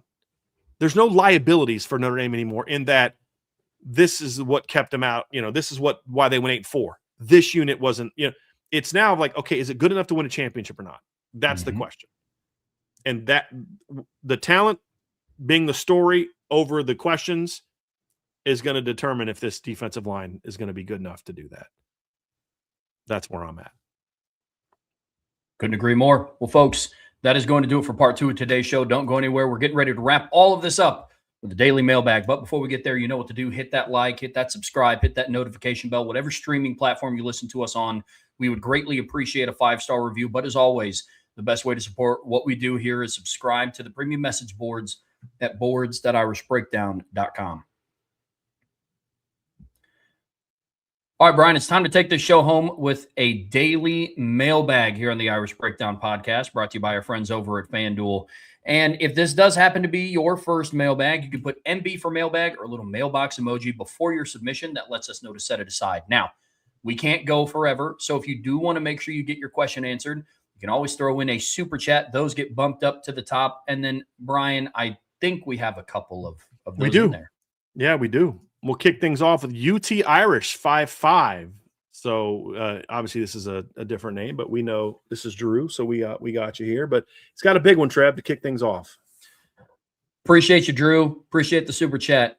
With key starters returning and new talent added, can the Notre Dame Fighting Irish defense generate a more consistent pass rush and handle elite offenses well enough to move from strong to truly elite in 2026? Give me the defensive MVP. I mean, I think, Drew, what you just nailed there is our question. Like, that's the summary of the defensive end show. It's that, okay, can they do that? You know, can they generate a consistent pass rush? There's two elements to that. Number one is, will Chris Ash put them in position to allow them to generate more of a pass rush? He did not do that I would actually argue, first 4 games. And then things changed against Boise State. Now, I don't care what Chris Ash says in press conferences. They did just get better at what they were doing in the first 4 games. Bull. Like, no, you didn't. You did things differently. Sure at did. the very least, you did things differently from a percentage standpoint. Well, all the stuff we ran in game 5, we ran in game 1. All right, we're going to play that game? All right, cool. You ran the same calls, but you ran these calls 80% of the time as compared to 5% in the first 3 games. You know what I'm saying? Like, yeah, you ran cover 3 in the first couple games, but you ran it 65% of the time, where you only ran it 15% of the time after. So, yeah, okay, technically you weren't doing anything new, but there was clearly a shift in emphasis beginning with Boise State. And so, you know, like I've mentioned this before, I could show you guys 3-4 clips where Boubacar just dominates an offensive tackle in the first 4 games and gets nowhere close to the quarterback because the ball was coming out so fast because the coverage was so soft. So Chris Ash needs to obviously have more of an aggressive, force quarterbacks to hold to the ball a little bit longer. And what I mean by longer, don't let them catch and throw. You know what I mean? Like, that's what I'm talking about.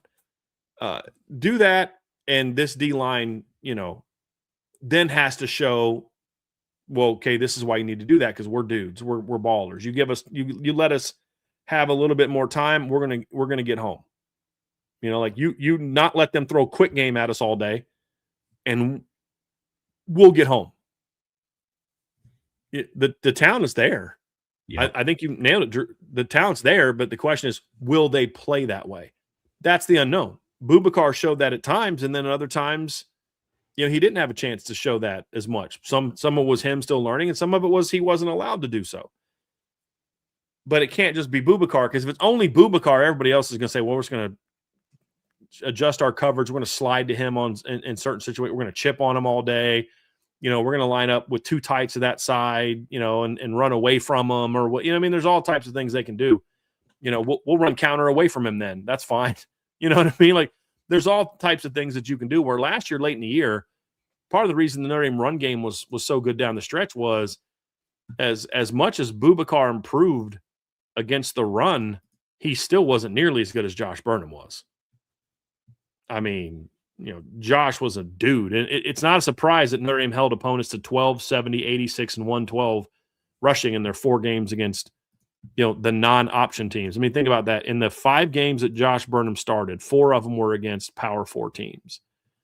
And in those 4 games against Power 4 teams, Notre Dame held those opponents to 70 yards rushing.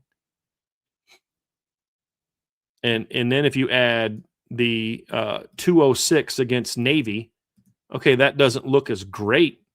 That's still 97.2. That's still better than what they had allowed all year. And when you look at it in context, well, he gave up 200 yards rushing to Navy. Yeah, which was over 100 yards below what their season average was at that time. And it's still well below their average at the end of the year. And the reason their average at the end of the year was a lot lower is because Notre Dame held them 100 yards below their national average. That was the number one rushing offense in the country this year by 19 yards. The next closest team was 19 yards away from them. And that was actually Utah, ironically. But Notre Dame completely shut them down, completely shut Navy down in that game in every way imaginable. So, I mean, you can't tell me that's a coincidence to Josh Burnham being inserted into the starting lineup. You just can't. Well, now if Bryce doesn't step up and be more consistent, if Keon doesn't step up, then teams are just going to say, we're going to just run away from 5. That's what we're going to do. It's fine. We're going to run away from 5. So we'll figure that out. Defensive MVP, Trev. I mean, if we're talking about most valuable, I think there's only really 2 options. It's either going to be Leonard Moore or Drake Bowen. And the only reason I say or is because when you put the word valuable in there, a Mike linebacker, if he's good, is always going to be in the conversation over any other position. Most outstanding, it's Leonard Moore, and it's not really close. But MVP, it's one of those 2, in my opinion, will be the MVP. Yeah, for players, I agree with you. Overall defensive MVP, I'm going with a coach because I could list off 5 guys that could potentially be the most valuable. It could be Boubacar, it could be Bryce for the jump that he makes. Obviously, Leonard and Drake. It could be one of the 2 safeties. The defensive MVP, if Notre Dame has a season that we think that they're capable of having, is Chris Ash. There's a lot on his plate this year. He has to replace an entire assistant coaching staff. He's going into year 2 and has to pick up where he left off to end the 25 season. And now you have all the talent in the world. All of the pieces are now on the table in front of you. If Notre Dame has a season that they're going to have, he has to be the driver of that success. I said this earlier this week, and I said it last week. Love him or hate him, you need him. And they need Chris Ash to be an MVP this year. He has to have an MVP caliber type of season. I'm a big Legos guy. Like, that's one of my hobbies that I like to do outside of this. Love Legos. Always have. Always have. Big Star Wars Legos guy, actually. Feeds into me being a big Star Wars fan. But here's the thing. If I get a dope Lego set that's supposed to be a spaceship and I make it look like an easy bake oven, I have all the pieces in front of me, but if I do it wrong, it doesn't matter. And that's how I view what opportunity Chris Ash has in front of him, man. He has to put it all together the correct way. So I'm laughing at you a little bit, Trev, because you're talking about Legos and Star Wars Legos, and I'm chuckling because I was getting ready to use that analogy earlier, but I was like, I don't know enough about Legos to know what I'm talking about because I didn't like play with Legos that much as a kid. I was like, like Chris Ash, it's like, it's like you're being asked to build the Death Star with Legos, but you're given a starter kit. Yep. You know what I mean? You're not going to be able to do it, but when you get it and you're like, you've got 2 of everything, it's going to be a lot easier because you're just so loaded. But I don't know if that'll make sense because I don't know enough about Legos. And somebody's going to be a big Legos guy and be like, that guy doesn't know he's talking about Legos. So I was like, I'm not going to use that one. So when you said that, I was like, man, freaking Trevor should have used that analogy, man. He's a Lego guy. He's a Star Wars Lego guy. But I'm laughing because I was literally in this show thinking about, when I was talking about Charlie Partridge about, having all the pieces to build, or you get like a starter pack, like, well, you're only going to be able to build so much with that. You know what I mean? But that's why I was laughing. I wasn't laughing because you're a Lego guy or a Lego Star Wars guy. I still talk about getting freaking Optimus Prime for Christmas. It was because I was literally thinking in this show about Legos and building a Death Star with Legos, and then you talk about it. So I was like, oh, this is good. This is good. My Christmas gift to myself this year is and it's not Star Wars. Lego came out with a DeLorean from Back to the Future. Oh, nice. And I built that. It was one of my most favorite builds. It is sick. That's awesome. It's awesome. Very cool stuff. Super chat from Packers Total Access. Appreciate you, Clayton. Really excited about this class. Sorry if I missed, but how would you grade Dunham versus Utade? Well, so right now, Rodney Dunham is the higher ranked player. So I'll pull it up and I'll let you guys kind of see it. So one of the perks of being on the message board is that you get to have access to all this stuff. And so I'll just kind of bring it up and show you guys my grades for those players. But let's see here, Trev. Let me pull that up and share screen. So this is my evaluation of Rodney Dunham and Ebenezer Tade. I have him ranked 3rd and 4th in my class on defense. So as you can see, I don't have a very big difference between the two. That's my evaluation of Rodney. Let's take Chris's question down here real quick. But what you'll see, like from Rodney, Rodney to me is a little bit more right now of a dual threat type of defensive end. I grade him as a 4.5-star, top 75 player with 5-star upside. I grade Ebenezer Tade as a 4-star, top 100 player with top 70 with top talent. But if you look at it, the upside grade for Rodney is that of a top 25 player, and for Ebenezer, it's a top 15 player. So right now, I think Rodney's the more advanced player now physically. He's more of he's better with his hands. He's better technically. He's stronger than what Ebenezer is. He's more of a dual threat guy. Means he has the tools to be a really good run defender and a really good pass rusher. He's not Julian Aguara. He's more. I don't even want to say Khalid Kareem because he's kind of got like Isaiah Foskey type of tools. Like that might, if you like Notre Dame comparisons, that might be the one that would make some sense. He's a little bit more fluid and a little bit more twitchy than Isaiah was, but like, you know what I mean, Trev? Like he's that kind of player. Ebenezer's the Julian Aguara type of player. Just that really twitched up, explosive, long, lanky, lean, elite, athletic player that's got to grow into his body, number one, and then grow his game. Everything Ebenezer does right now is just God-given ability and still learning the basics. His high school coaches didn't have as long to work with him. Football's still somewhat, new-ish to Ebenezer as far as playing this type of position. He's got a lot to learn. And as I said, you see it right there at the beginning. If Adams or O'Brien doesn't have the highest ceiling in the class, it's because that honor belongs to Utade. Like that's the upside he has. So they both have elite talent. Ebenezer to me has the more elite pass rushing potential, whereas Rodney has the elite all around ability. But I don't know if anything he could do could be as good as Ebenezer as a pass rusher if he can figure it all out. So when I talk about comparing the two players, they're both elite, but they have those different skill sets. Now, that may sound like, well, one guy's better than the other guy. Well, at certain things, but that's what makes them a great complement to each other, is they're not cookie cutters where you're getting the same guy. Rodney's great at these things. Ebenezer's great at these things. As a duo, they can dominate the run and the pass if they pan out and reach their full potential. It's as good of a 1-2 punch at defensive end that Notre Dame has signed since 2011. Like, that's how good it is. And that was Aaron Lynch, Stephon Tuitt were my number 1 and 2, and then Ishak was my number 3 in that group. But, like, that's how good they can be.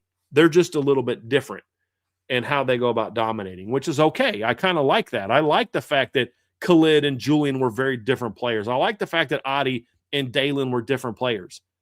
I prefer that, to be honest with you, Trev. And that's what I think those two young men bring to the table. So talking about like a versus, that's how I would compare those two kids. They're just a little bit different in that regard. Well, great question. Great question. Yep. Same page here. I agree. Super chat from Brandon Plensner. Appreciate you, man. Who's not ranked as a 5-star by the services that you think is going to be a 5-star player? Great question. So Joey O'Brien was a 5-star. Kari Adams was a 5-star. Rodney Dunham was a 5-star. Ebenezer Tade was not. He's someone that I think can be a 5-star player. I think the tools are there. Elijah Golden, understandably, was not ranked as a 5-star. I didn't rank him as a 5-star. I think he has the talent to become an elite player down the road. Aiden Pouncey is another guy that's like that on defense. Offensively, Trev, it really comes down to me, Caden Finley. I think him and then the running backs, I thought they were woefully underrated. Ian Premer obviously has a 5-star, so do the services. Grayson McHugh, I don't have as a 5-star now, but he has 5-star upside. And as I said before, if I was grading the way that they were, I'd have him as a 5-star. But, to me, I got Caden Finley as my number 2 player in the country. I think he's got 5-star upside. And, no, he's not like the athlete that some other receivers are, but we see time and time again that recruiting services miss on the elite athletes because they don't know how to play receiver. And then they also miss on the guys who aren't elite athletes, who are elite receivers because they don't have the elite physical tools, and that's what they're ranking on. I think he can be that. I think Javian Osborne and Jonas Walton have 5-star upside. I think they were both woefully underrated. I don't think Javian finished as a top 100 player by anybody. I'm going to go look. Maybe ESPN did. Maybe. I'm going to pull him up here real quick. And did anybody? Yeah, ESPN's the only one. He was number 191 by 247 and number 135 by Rivals. The fact that 247 thinks that there are 14 running backs in high school football that are better than Javian Osborne is just one example of why they have become an absolute joke. The Barton Simmons 247 is long gone, and they pretty much began to die when he left. But that's a absurd ranking for just how not forget the production. Forget the production. Just like the production's elite. But so what? I recruited a kid to a Division III school that had 50 career rushing touchdowns and over 4,000 career yards in high school. I mean, he was a D3 talent. The talent is outstanding. And I don't know how you can watch that kid and be like, he's not a top 100 player. It blows my mind. Yeah. So, yeah, that's a big miss. Sleeper for one of these, I'll say, is it wouldn't surprise me if one of the interior offensive line between like Ben Nichols, Sullivan Garvin, and one of them, if they ended up playing like a 5-star caliber player, that wouldn't surprise me either. Mm-hmm. Yep. Good stuff. Good stuff. All right, next question. That's all the super chat, so we'll go back up to the top, and we have a question from Wade Garrett.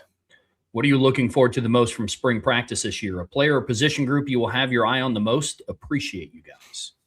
Go ahead and take a shot at this one, Trev. Yeah, the thing I'm looking forward to the most is the development of the receivers. I love the portal pickups, but it's unlike other years where, in 24 they brought in like Bo Collins and Jaden Harrison, Chris Mitchell, a lot of veteran guys. Then obviously they brought in Will Pauling and Malachi Fields. We didn't get to see Malachi Fields this past spring either. I'm really looking forward to watching all of these young receivers go at it. Yeah, they brought in Quincy Porter and Mylan Graham. Those guys are both younger than Jordan Faison and Jaden Greathouse. I'm very excited to watch them. Cam Williams. Now, Brian, how many of the portal guys are on campus? Do you know? I believe both receivers are going to be on campus this spring, but I'm not 100% certain of that. Like, they haven't announced that officially, and every time I ask, they're okay. You told they'll eventually announce that, but I'm pretty sure Mylan is. Okay. I think I've seen him in some of the videos. Quincy, I'm not as certain of. Gotcha. Offensively, that's the position group that I'm going to be watching the most. And then defensively, I'm excited to watch these trench guys go to work, man. I really am. I know maybe it's just because we're fresh off of talking about the defensive ends in today's show, but it's the entire defensive line that I'm really looking forward to seeing.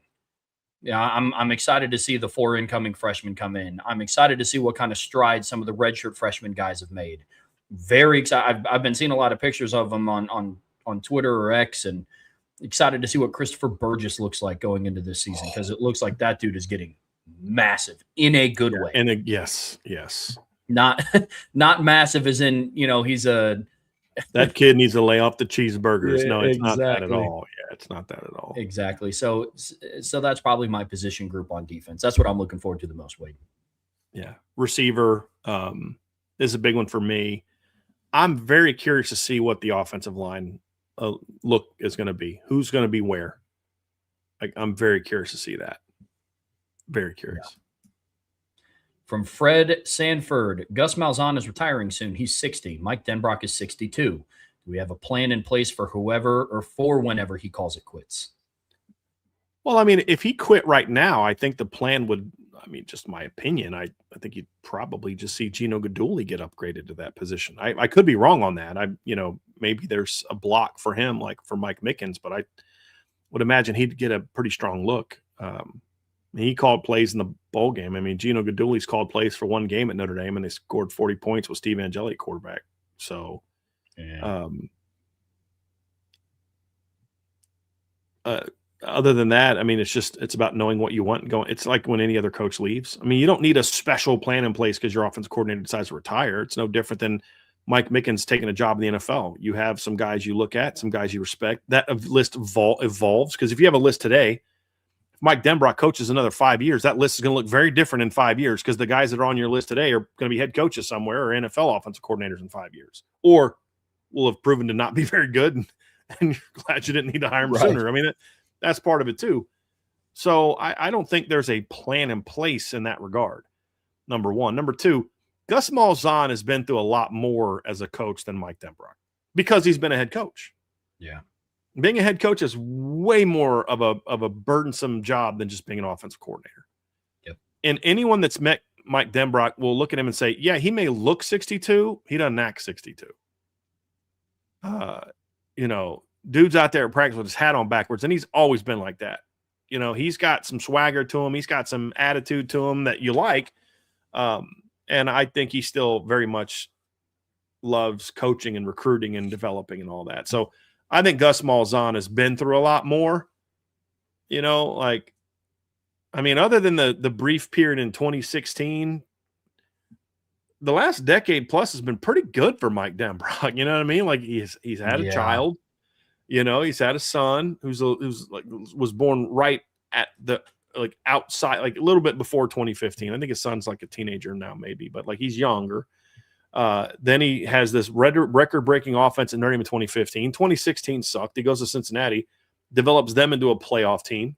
That leads to him getting promoted to go to LSU, builds one of their greatest offenses ever. That leads to him coming back to Notre Dame, where he builds their greatest offense ever. Life's been pretty good for Mike Denbrock the last decade. Whereas Gus Malzahn, as a head coach, has had to go through a lot more. I mean, he's got the issues at Auburn. You go to UCF. You're dealing with all the craziness of Florida State. He's 60 going on to 80 with the stuff he's had to deal with. I mean, the Auburn people especially treated Gus terribly, which is why I just enjoy watching them suck every year since he's been gone. Because I'm yeah, you had a pretty good thing going, Gus. Now you can't even get the bowl games. Gus only took you to one championship game. Well, how many have you been in since you forced him out? You know what I mean? Because people forget Gus was their offensive coordinator in 2010, but he was their head coach in 2013 when they went back and lost to Florida State. Gus took you to a bowl game every single year that he was at Auburn. His worst year was the year they fired him. He went 6-4. The 4 years before that, they went 8-5, 10-4, 8-5, and 9-4. Now that's not great. But what have they been since, Trev? You know what I mean? Okay, Brian Harsin went 6-7, and then they fired him at 3-5. They ended up going 3-7 or 5-7 that year. Then they bring in Hugh Freeze and go 6-7. And then in Hugh's last year, they fire him after he's 4-5, and they finish 5-7. They've literally not had a winning record since they ran Gus out of town. That's what you get. You never appreciate, and part of the reason he didn't win more late in his tenure, Trevor, is because you guys kept talking about him being on the hot seat every year as Auburn boosters. You wanted him out for years, which made it harder for him to recruit coaches and players. The guy's on the hot seat every year.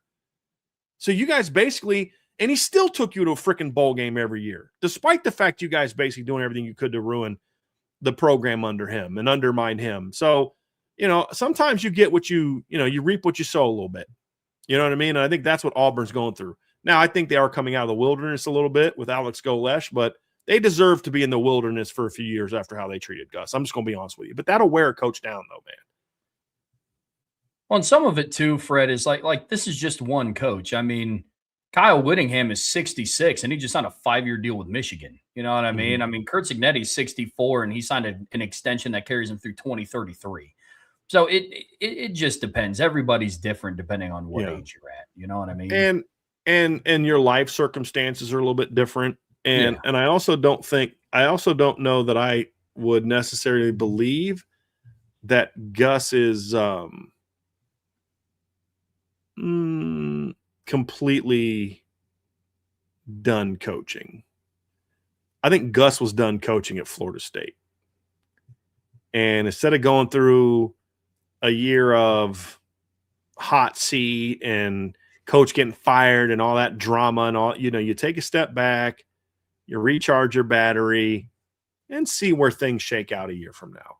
I don't necessarily know that, barring health issues, that Gus is necessarily done coaching. I just think he was done coaching at Florida State.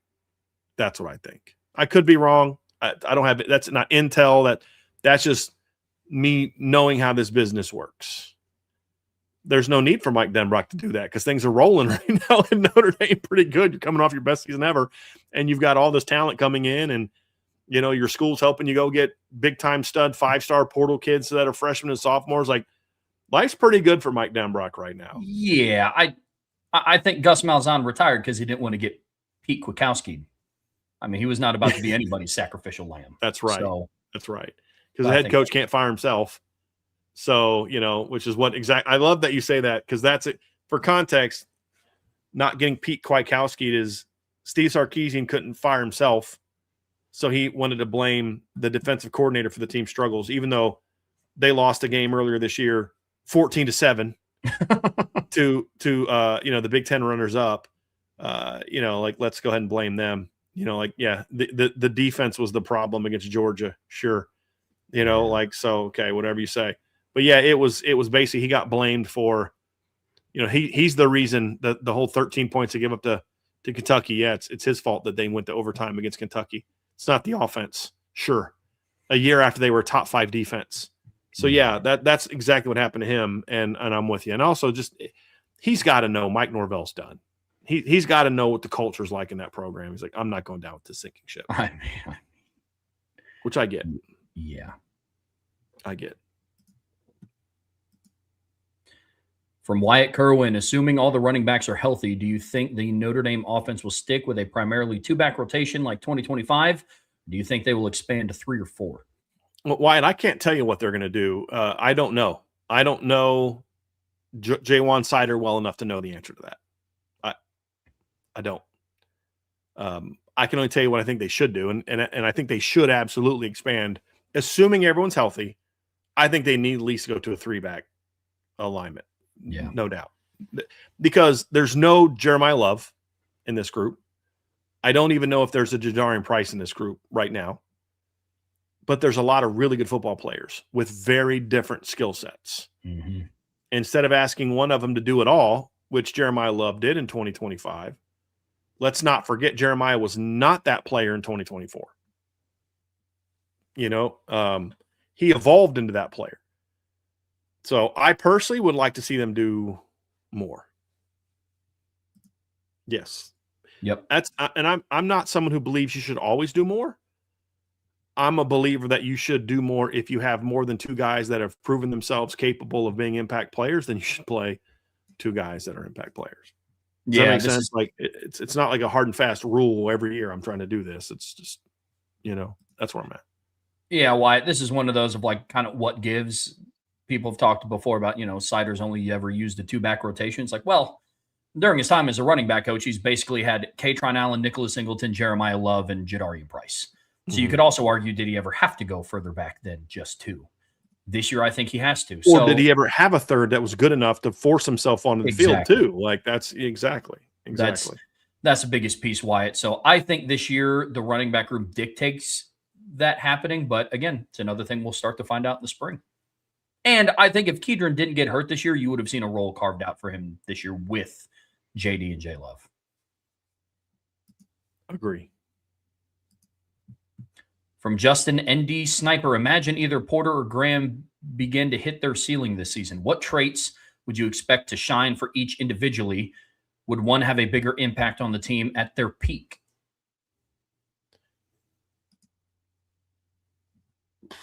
What traits? I mean, so at their peak this season, I think Quincy Porter has the bigger impact because there's the easier path to him stepping into a starting lineup. That's who I think would make the more immediate impact. A lot of times your impact is determined not just by your own ability, but by what's in front of you. And I think, why didn't Kyler Murray play as a starter until his junior season at Oklahoma? Senior season at Oklahoma. He had Baker Mayfield in front of him. If they didn't have Baker Mayfield, he would have played a lot sooner. You know what I mean? So it's not like he just finally became a good quarterback. It took him 3 years. He finally became a good quarterback. It was blocked by somebody pretty good. So I think that's part of it. So I think the easier path. What traits would I expect to shine for each individually? I think with Quincy Porter, it's the ability to make very tough catches. His contested, if he's maxing out And when I say max out, I don't expect him to be the best version of himself ever as a sophomore at Notre Dame.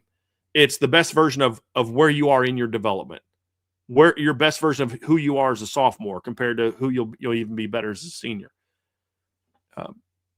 I'd say for him, it's the ability to stretch the field, work the sidelines, the comebacks, the curls, the stops that Notre Dame likes to do, work the digs, work the seams, and then stretch the field with go routes, post routes, and win some back shoulders. It'll be that kind of stuff. I think his ability to make tough catches, contested catches, will be the thing that shines for him.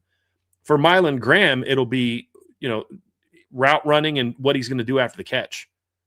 I think those are the traits for him that I would expect individually. It's Mylan Graham is not he looks like Will Fuller, but doesn't play like Will Fuller.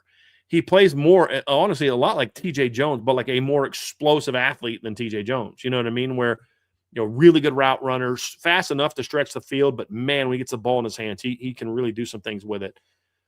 That's kind of how I see Mylan Graham. Who would have a bigger impact on the team at their peak? Both. Yeah. But like peak this year, if we're just looking at this year and the realities of what we know about this team, it would be Quincy Porter because there's a greater need. Now, there's a world in which Mylan Graham is so good that you kind of say, we got to put him in the boundary, and we'll just alter the offense a lot like they did in 2015. Because remember, the boundary receiver for Notre Dame in 2015 was a 6'2", 6'1", 185-pound, 190-pound guy in Chris Brown. So Mike Denbrock knows how to tailor the offense if that's what he's going with. Yeah, 100%. But if he's that much better, then you do that. But that's the stuff he'll do. But for this year's team, Quincy Porter. Maybe for next year's team, it's different. Maybe next year's team, it's Mylan Graham because Jordan Faison's gone, and there's more of an opportunity for him to do that. So that's my thoughts on it. But they both have a chance to be impact players. Yeah, both are walking into a pretty solid winning situation here with a preseason FanDuel Heisman favorite at quarterback. I could definitely think of worse situations to be walking into. That's for sure. Yeah, it could be worse. It could definitely be worse. From Holiday, every day, with the depth they now have at defensive tackle, do you think they would consider moving Cole Mullins to end to compete for that fourth spot behind Traore, Young, and Keeley? I would. I would absolutely drop 10 pounds off Cole Mullins and move him outside. I don't think they're going to do that, but I would definitely consider doing that. You're just so deep inside now that he's kind of blocked a little bit. And why not give him a shot out there? I just, because right now you're pumping him up to be able to play inside. Let him work some of that weight off and get stronger and leaner and a little bit twitchier and go that route. That's what I would much rather see them do. Rather see them do that. For the sake of the kid, I just hope whatever they decide to do, they keep him at that position and leave him there. I mean, he was on the interior during his freshman season, then he gets hurt, and then they move him to the edge in the spring, and then he's back in the interior in the fall. It's like wherever you make the decision to keep him, let him stay there and develop. That's what I hope. But yes, per this question, I think it would benefit them. From Kevin Park, Notre Dame to show love for the fans, the blue gold game should be free. Is he asking a question? Or is he making a statement? I mean, I didn't read the press release. I'm generally asking, like, did they announce that it's going to be free, or is he saying they should? No, it's not free. He's saying that it should be. Okay. Yeah. I'm pulling up the email now. Yeah, it's going to be like $10 a ticket or something, or like something for general admission. Reading it now. It's $10 for general admission. You can buy the tickets now. Actually, I'm going to put that link in here because I would love for all of you to start coming. We should maybe consider doing something fun on Blue Gold Day or maybe the night before. But and it's free for if you're a season ticket member, which I think is a cool perk that you give season ticket holders. They get in for free because it's not like you're going to run out of seats. Notre Dame never gets more than I think the most I've ever seen is like something like 50 something, which is still like 20,000+ empty seats. It's usually like 30 or 40,000, but I would love for Notre Dame Stadium to be packed for that. Yeah. So, but with all due respect, $10 is pretty cheap. And that's my whole beef with them talking about getting rid of it. this is the game that the local family of 5 can bring their kid to, and actually it's still going to be expensive. I mean, you're still going to spend $70 just on tickets and probably another 100 some bucks on concessions and stuff. Do they have concessions for spring games? I'm honestly okay, good. As you know, I'm usually up in the press box during the spring game, so I wasn't quite sure on that. I remember one year they didn't. I remember one year they had the spring game on the practice field. They put in new bleachers. Do you remember that? They put in like fake bleachers because they were renovating the stadium. Yeah. And the field was like, I was there. I remember. Yeah, that's awesome. I was see, we were a lot of places, never knew it. Never knew it, Trev. I know it. But I think $10 is a fair price. I mean, look, it's not free for them to run the stadium. It's very expensive, even for a blue gold game, to run the electricity, the scoreboard. You know, you've got to have a crew that gets the field ready. You've got to pay ushers. I mean, it's not free. Yeah, I mean, could they get away? I'm sure they could have someone donate the money, but like $10 is a pretty good deal. Yeah, for a spring game. I think it is. I'm not saying that it's right or it's wrong, but for the blue gold game to be $10 tickets, taking a family of 5 to the blue gold game with concessions is cheaper than taking a family of 5 to the movies.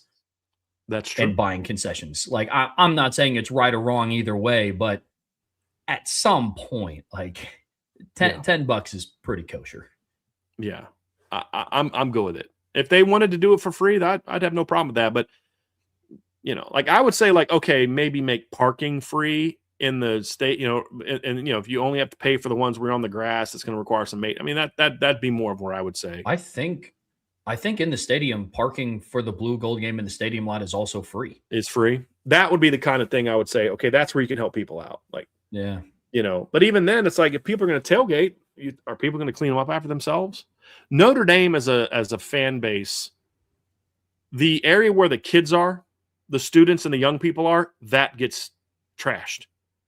But like most of the grown up, like our tailgate, my mom and people clean up afterwards. Like Notre Dame Stadium as a whole has one of the cleanest post-game parking lots you'll see.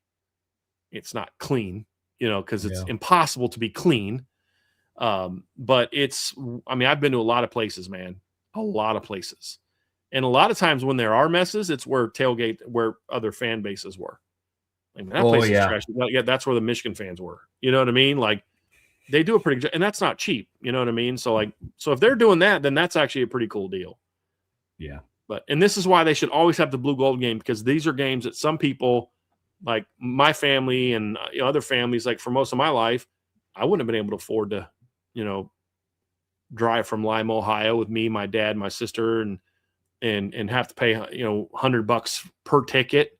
Yeah, bro. And then, you know, $50 to park minimum, unless you're walking a mile and a half. You know what I mean? And then, you know, a pop is however much it is. I mean, you know what I mean? Like, that's expensive. This is a cool deal where families that normally can't go can still have that great experience. And it can become a family. I know people that this is the only game they'll go to every year because it's the only one they can really afford as a family. And it's a really cool family tradition. Yeah. You know, like, hey, we're doing this, we're doing that. And I'm glad they're having it for another year. I hope it continues. I really do. From Justin ND Sniper, will the fact that Aeneas is already an all-purpose type of running back affect Walton's chances of seeing the field, i.e., would the coaches prefer to mix things up with a different skill set at running back? Not really. I don't know that there was a role that he was going to have that was due to his uniqueness. You know what I'm saying, Trev? Like, I think for Jonas, it was always going to be, okay, are you just good enough to be the guy? Yeah. Maybe now, if there was, here's the scenario. There is no Aeneas Williams. Could Jonas have then stepped into a role like the one Aeneas had in 2024? Possible. But I don't know that I anticipated Aeneas stepping into that role, because I think a lot of people look at Aeneas and like, well, he can catch the ball. We knew Aeneas had a shot to be the third down back like the first day of full pads that we saw at fall camp. You remember that, Trev? And we're watching him go through pass blocking drills. This is in the 24 summer. And I'm like, dude, Aeneas is their best blocker now, right now. Fall camp of his freshman year, Aeneas Williams is the biggest dog they have as a pass blocker. that's why he was in. And then it was a benefit that he could then catch the ball and run and do those type of things. But he primarily won that job because he was a really good pass blocker. Yeah. Could Jonas have a role like that as a freshman? Absolutely. Absolutely. So in that regard, I think, you could see, yeah, maybe he does impact his chance of helping. But I would say that if Aeneas is like the lead guy, he's the guy at running back. Let's say he's just the guy, even more so than last year. There's no 1A, 1B. There's just one, and then he carries 70% load, and then there's two, and let's say Kedron isn't fully healthy or whatever. Then they could say, okay, we want to take some of that burden off of him, so we're going to make him the third down back. So that way Aeneas at least gets a little bit of a breathe on third down. Then yes, I could see Jonas Walton being there. Yeah, so I agree with him on that. Yeah, I mean, I was just about to say, man, I mean, you could argue that them being a similar style of running back almost helps increase Jonas Walton's chances of seeing the field. I mean, if Notre Dame wants to play a 15, 16 game season, you're going to want, if Aeneas is the number one guy, you want your number one back to be as healthy as humanly possible. So if anything, it could increase the chances of them playing a little bit more, which I think is an interesting facet. Good question. From Frank G, what veteran players and freshman players are you looking forward to seeing in the spring? One offense and one defense. So veterans on offense. I mean, this is going to – I mean, I guess you kind of count Kedron Young now as a veteran. He's a junior now. Him and Jaden Greathouse are always the first ones that pop in my head when I think of who I want to see this spring from the veterans and returners. I mean, I know who Aeneas is. I know – Cooper Flanagan, I know who he is. I just see him be healthy. Who Jordan Faison is. I want to see if Kedron's healthy, and then I want to see if Jaden Greathouse is healthy. It's really just about health for the veterans. There's nobody that I'm like, man, I just really looking forward to seeing him play on offense this year. Defense, it's a little bit of a different story, Trev. There are some veterans that I'm very much looking forward to seeing, and a lot of them we just talked about. Defensive ends, like who takes that step? Does Armel Mukum take that jump this year now? That's a big one. So there's a lot of good options there. That would probably be my pick for the veteran that I'm very curious to see this spring would probably be Armel Mukum. Veterans, because that's junior or seniors or older is who that would be. So if I have to settle in on one on offense, I'd probably settle in on Jaden Greathouse, because I want to see him healthy, number one, and number two, I want to see if him and CJ can start to click a little bit. And then where do they play him? Where do they move him? Defensively, I'm going to go Armel Mukum for the veterans. What say you, Trev, and then we'll answer the freshman part. Yeah, for veterans on offense, I'm going with Charles Jagasaw. I just want to see him out there. Yep. I mean, it's a great one. Like literally, I will, but I'm not even going to evaluate the performance. I just want to see him with the helmet on. No arm sling, no boot, no nothing. Yeah. No just injury. Out there practicing. No red jersey. So on offense, that's mine. Defensively, if he's on campus, I'll be very interested to see DJ McKinney and what role he's going to play in the secondary. Like, I know he's not a veteran in terms of like the Notre Dame program, but he's going into his fifth season of college football. So I'm going to be interested to see where they fit in DJ McKinney. Those are kind of the two veterans I'm keeping my eye on if he's on campus. If not, it's Armel Mukum for me too. Yep. From Michael Cannon, when was the last time? We didn't do the freshman part of that one. My bad. I completely forgot. Freshman for me on offense. Well, we won't see Ian Premer. He would have been my pick, but he won't be here this spring. It probably Caden Finley. It's probably mine. It's either him or Bubba Frazier. There's so many options there. I mean, as soon as I say that, I'm like, oh, what about Jamin Osborne? What about Jonas Walton? What about, Bubba Frazier? What about, you know what I mean? There's Grayson McHugh, Tyler Merrill. I mean, Sullivan Garvin. There's so many options, but I'll probably sell in on Caden Finley. And not even that, he's going to play this year, but I just want to see, is he as good as I thought he was? That's really the big thing for me. And you kind of know. He may not be ready yet, but you can see the talent right away. Caden Finley be my one on offense. And then on defense, man, there's so many good ones, but I want to see I can't separate the two. I want to see the ends.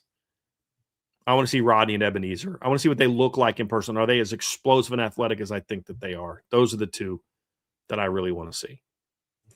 Yeah, offensive young guys for me. Very similar to how you did like your rationale for Caden Finley. Mine's Devin Fitzgerald. I'm very interested to see if that more like genetics kicking in that we kind of saw his senior year of high school, if we see that carry over into his freshman year of college, especially as an early enrollee. I'm very excited to watch Devin. And then on defense, I'm probably Joey O'Brien. I mean, I have a 1A through 1F on offense that I want to see, or on defense that I want to see, but I'm looking forward to seeing Joey O'Brien on the back end of that defense. From Michael Cannon, when was the last time Notre Dame had a recruiting class that resulted in five five-star athletes signing?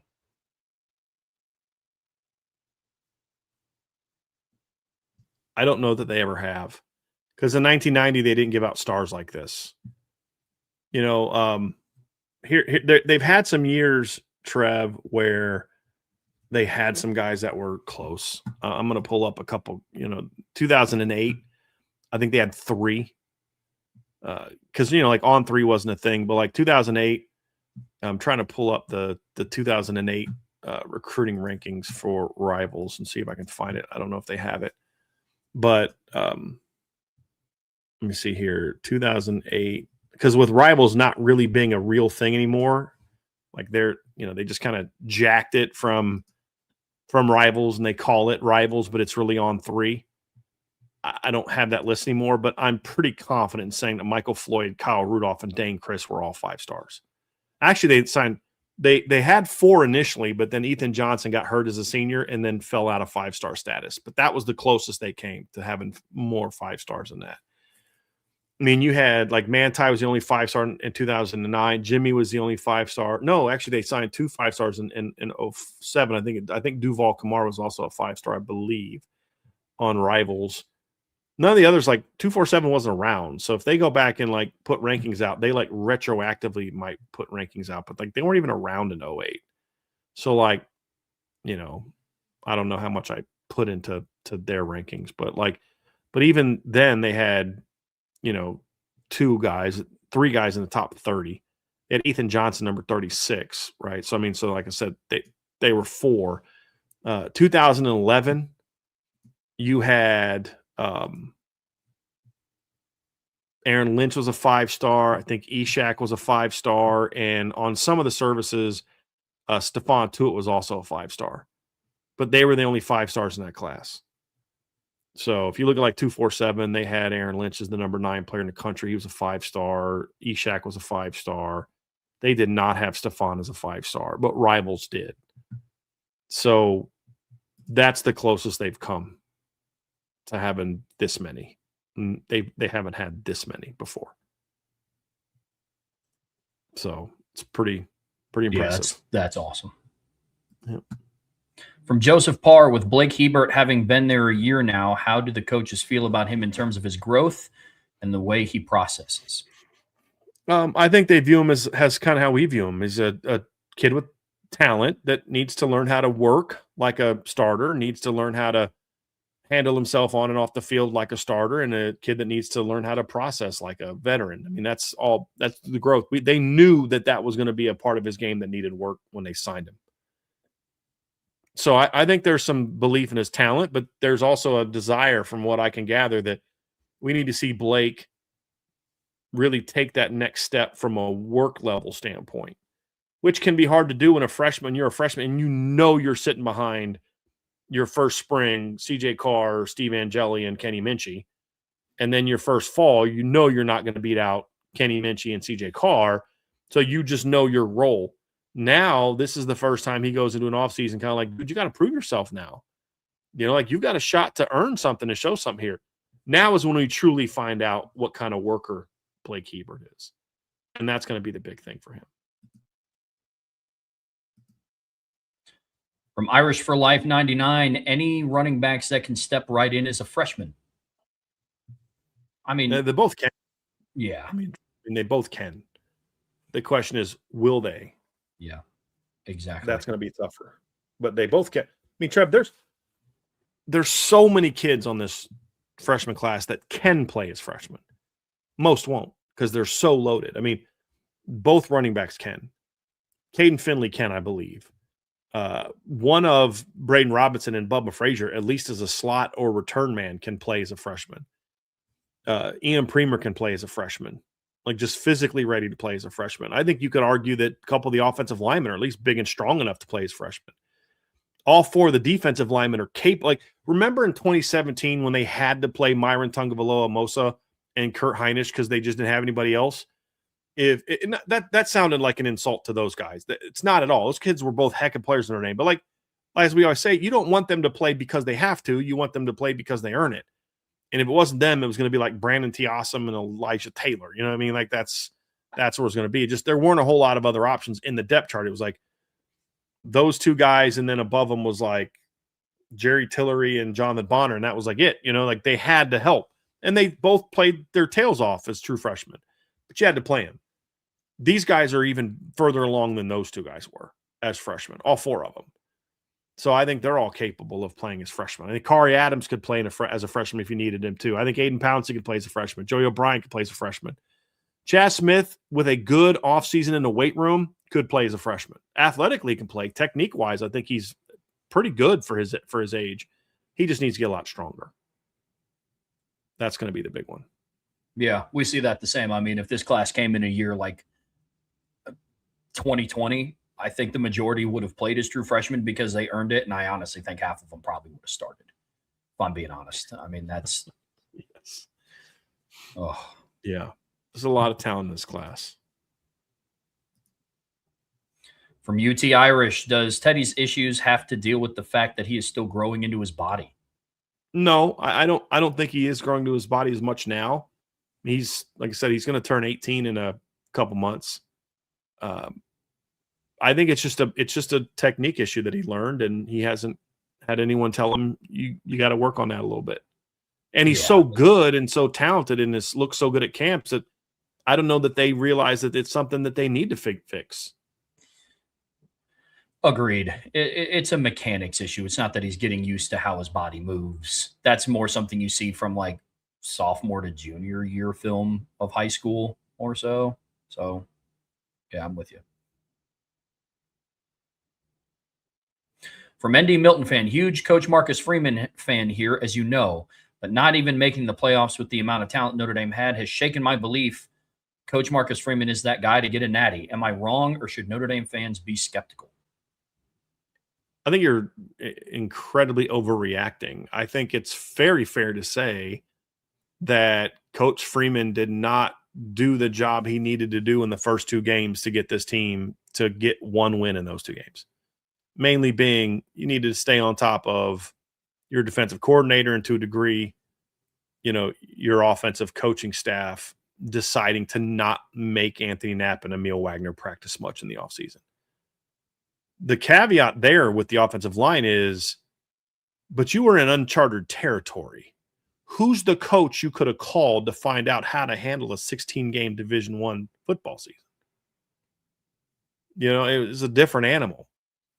So I think that's the case. I think you go way too far with your comment, Nathan, because as we've said multiple times in the show, it is very fair to be critical of Coach Freeman not getting better than 10-2 out of this team.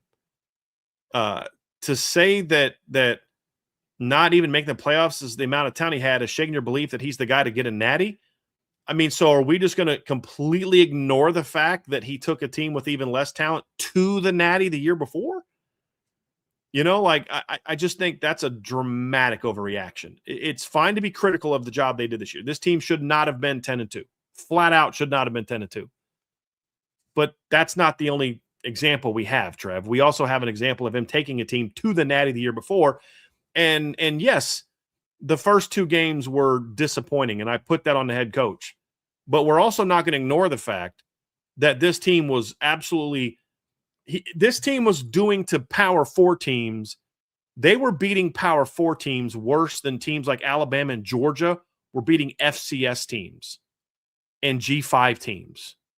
Let me remind you that in the month of November, Georgia beat Charlotte, who was a 1-11 G5 team, beat them 35-3 in November. On November 22nd, they beat them 35-3.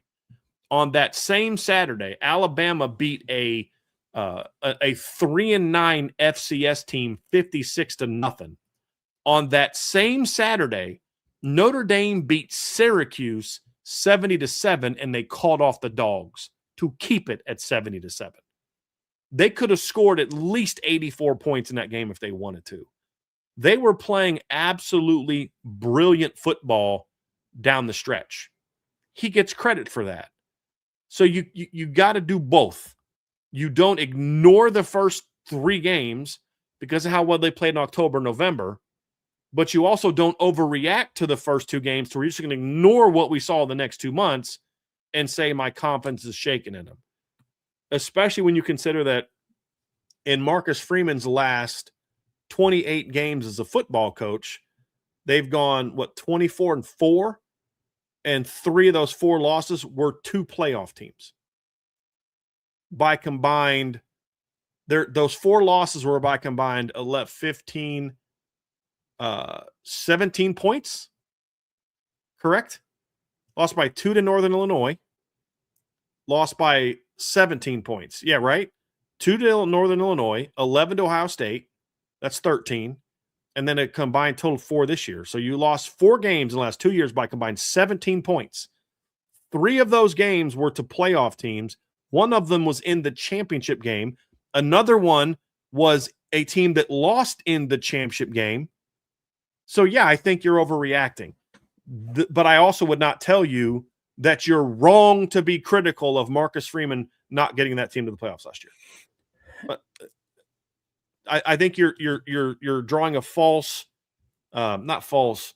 I would say you're misguided in your conclusion while proper in your criticism. Does that kind of make sense? Does that make sense, Trev? Mm-hmm. You're proper in criticizing him for not getting more out of this team. I think your conclusion that he can't get a team to a natty when we're barely a calendar year beyond past him getting a team to the natty is, yeah, tad. That's a bit of an overreaction. Yes. Yeah, we see that the same. I mean, look, every fan base should have a healthy level of skepticism, especially when you haven't won one yet. I think that's needed because I'm also not one of those, and I know Brian isn't either. We're not those people that just has blind faith. Like, no matter what happens this year, Coach Marcus Freeman's going to win the Natty. It doesn't even matter. There's nothing that he has to show us. No, that's not it either. Again, healthy level of skepticism. But to say the confidence is shaken, I mean, we've spent the last 3 hours talking about what all he's built to get to this point. A number 1 recruiting class, a top portal class, one of the best defensive line groups that we have seen come through Notre Dame, at least in my lifetime, and for quite a while in Brian. I mean, this is the best recruiting class that Brian said he's seen in his adult lifetime. I mean, so we also can't disregard those things either. So, yeah, that's where I'm at with this one.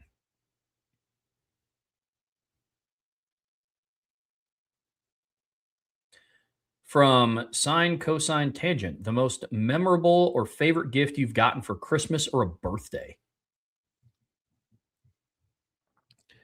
Well, I always joke that my worst birthday present was my sister, but in reality, it was my best birthday present. I joke that because she was actually born the day before my 3rd birthday. So, like, for the next 15 years, we always kind of share birthdays.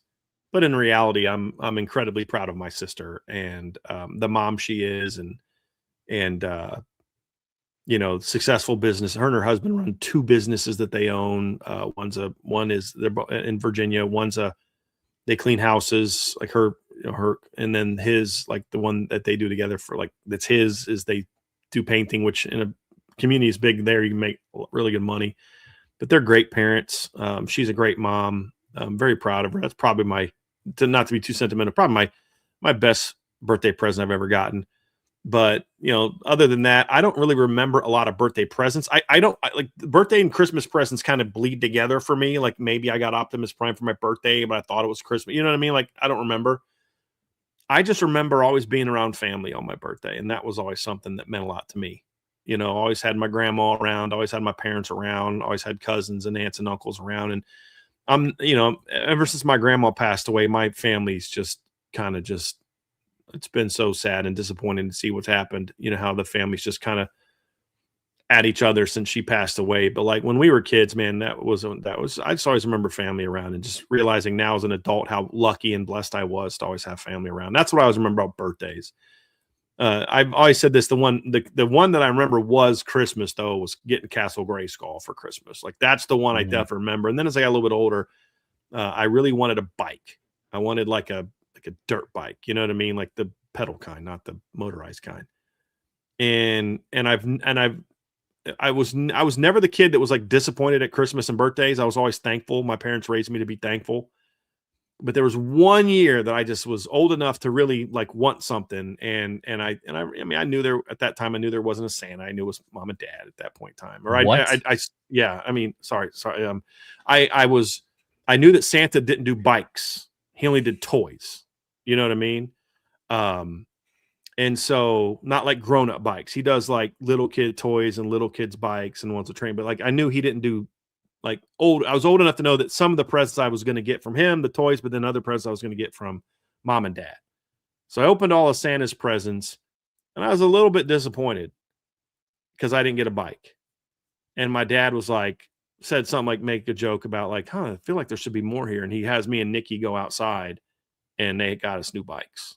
And I remember how excited I was, because like back then, man, like we were always on our bikes. We went everywhere. I mean, it's just like, hey, be home before, dinner.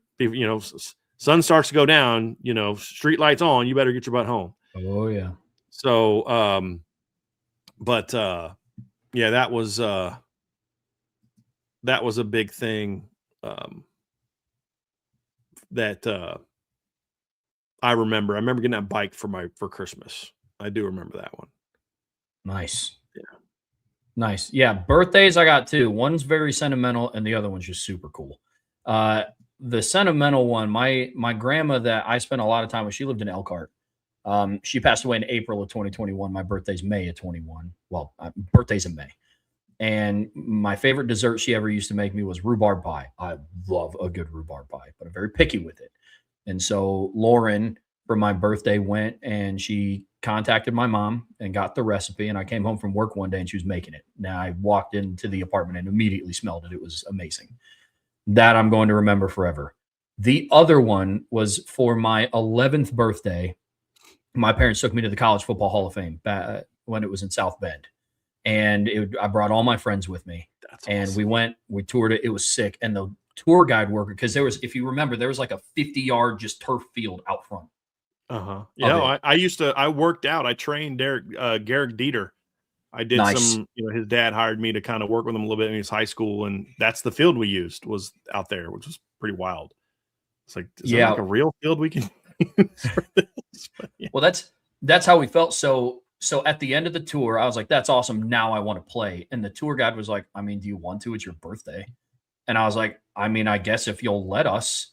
And so he just unboxed a football that was just on like one of the shelves.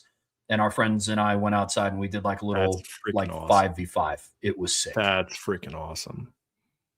That's really cool. That was a lot of fun. I dig it. Last two questions, unless there's some super chats pop up. These are the last two questions. From Jay Melvin, who is Rodney more similar to coming out of the recruiting class, Keon or Bryce, since both were 5-star top 20 overall players and both were defensive ends?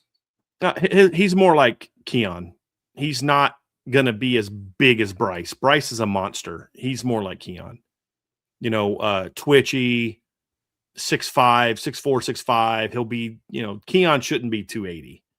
Rodney should never be 280. Bryce is going to be hard to keep from going under 275, 280. I mean, it's just very different body types. Rodney's built more like Keon, and his game is a little bit more like Keon's. Bryce is a little bit of a unicorn with how his game was and his body was. Yep. Yeah.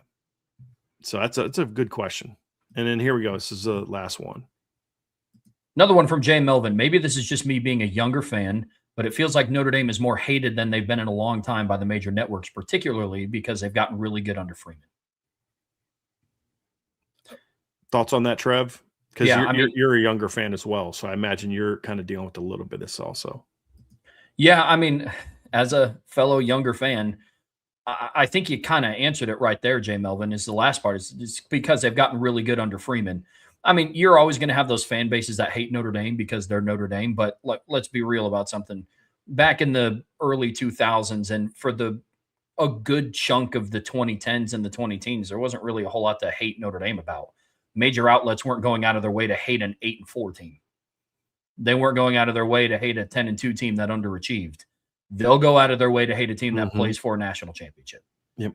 They'll go out of their way to hate a team with the number one recruiting class and getting wide receiver transfers from Ohio State and goes on a 10-game win streak and has a Heisman favorite at quarterback coming back. Like, you answered your question right there. Major outlets aren't hating on Notre Dame after 2007 because Notre Dame's performance on the field kind of did that for them. That's why they always showed love to Brian Kelly, because they weren't a real threat and they all knew it.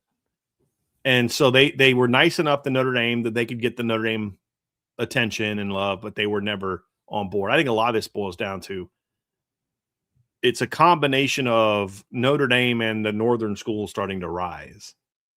And that's where a lot of the SEC hatred comes from. Somebody in the chat said Notre Dame is more loved because of Marcus Freeman. You're confusing people loving Marcus Freeman with loving Notre Dame, and those are two very different things. There are fan bases that really like Marcus Freeman. They still hate Notre Dame.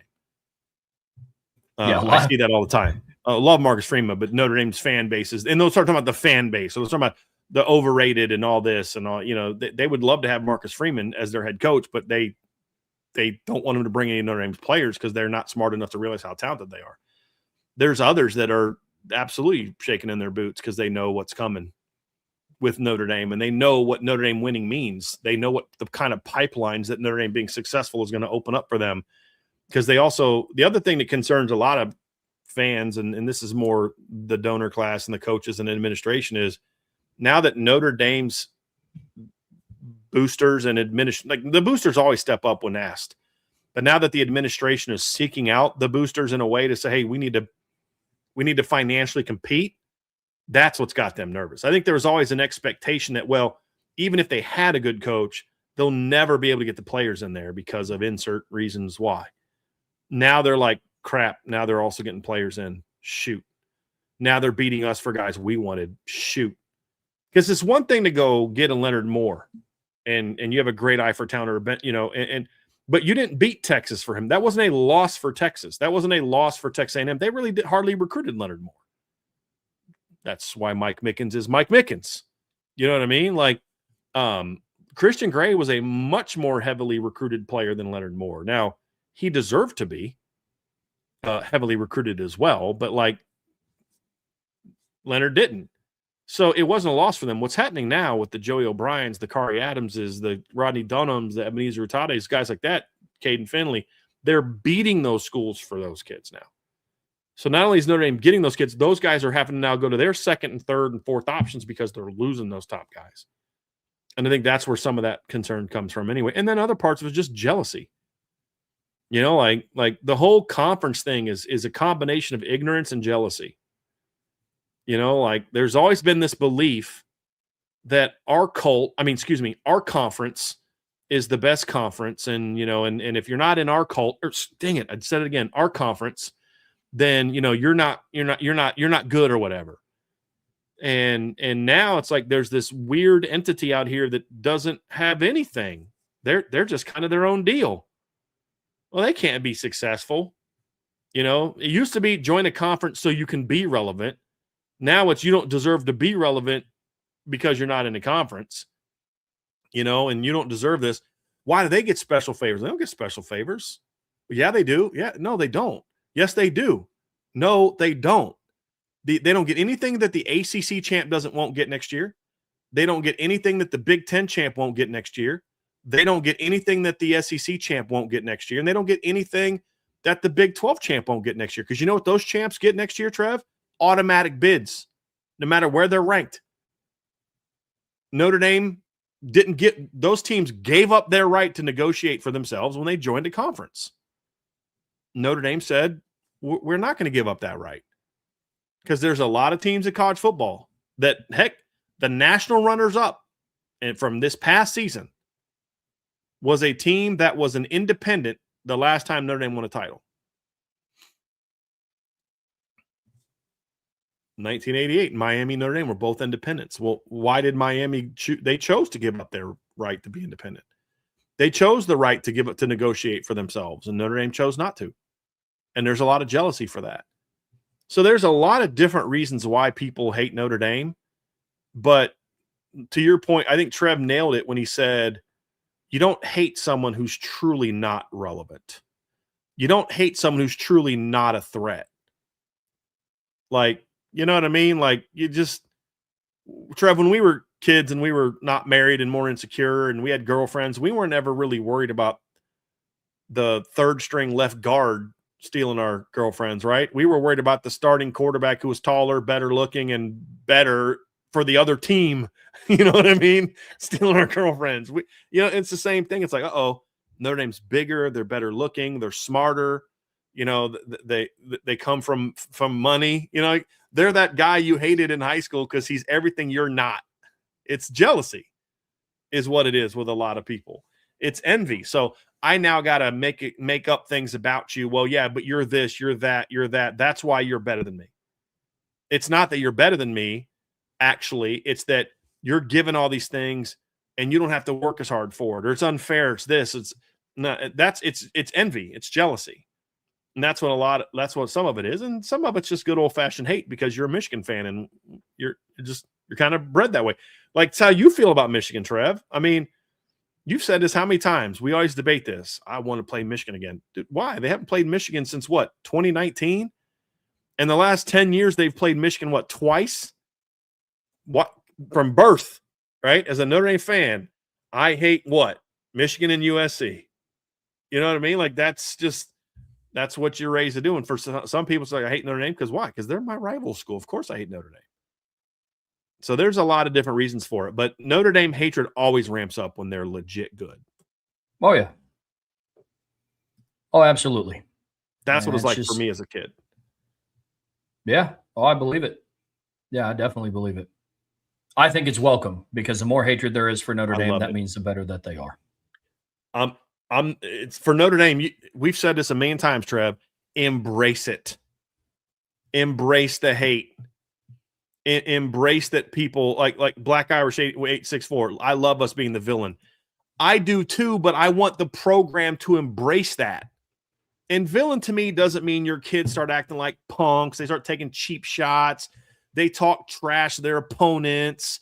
They act, like, I don't know, just randomly, like they have 30 some players get arrested over a 2-year period. Like, just hypothetically, like, let's say a program that was really good decided to do that. Georgia, had someone throw a little bit.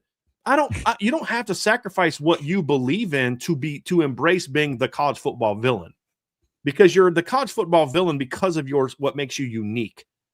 Roll into that. You know what I mean? Embrace the hate. Embrace that everybody's out against you. Hey, the one thing that this SEC school hates that SEC school, and all these SEC schools hate each other, but the one thing they all have in common, they all hate Notre Dame. Michigan hates Ohio State. Ohio State's Michigan. They hate Penn State. They hate this. But the one thing all those Big Ten teams have in common, they hate Notre Dame. Embrace it. Bring it. Like, they're already going to hate you anyway. They're already going to criticize you for you might as well go out there and, like, just earn it. Yeah, of course we had our backup quarterback throwing bombs in the fourth quarter when we were already up 56-3. What are you going to do? Have him hand the ball off? That kid, that's what Bobby Bowden used to say. This kid practices all week, works his butt off all week. Am I supposed to just have him turn around and hand the ball off all game? It's your job to stop us. It's our job to score. We're out there playing with our backups. What do you want from us? Put your backup defense in and blitz. The expectation should not change because your backup defense is in the game. So embrace it. And I know he won't do this because Marcus Freeman does really like the media attention. He does like that. They're still going to do their New York tour and all that other stuff. And we won't get a media day. Notre Dame local media won't get a media day. But it'd be nice if for some of that, okay, maybe some of that you don't necessarily do. That I understand. That's more selfish.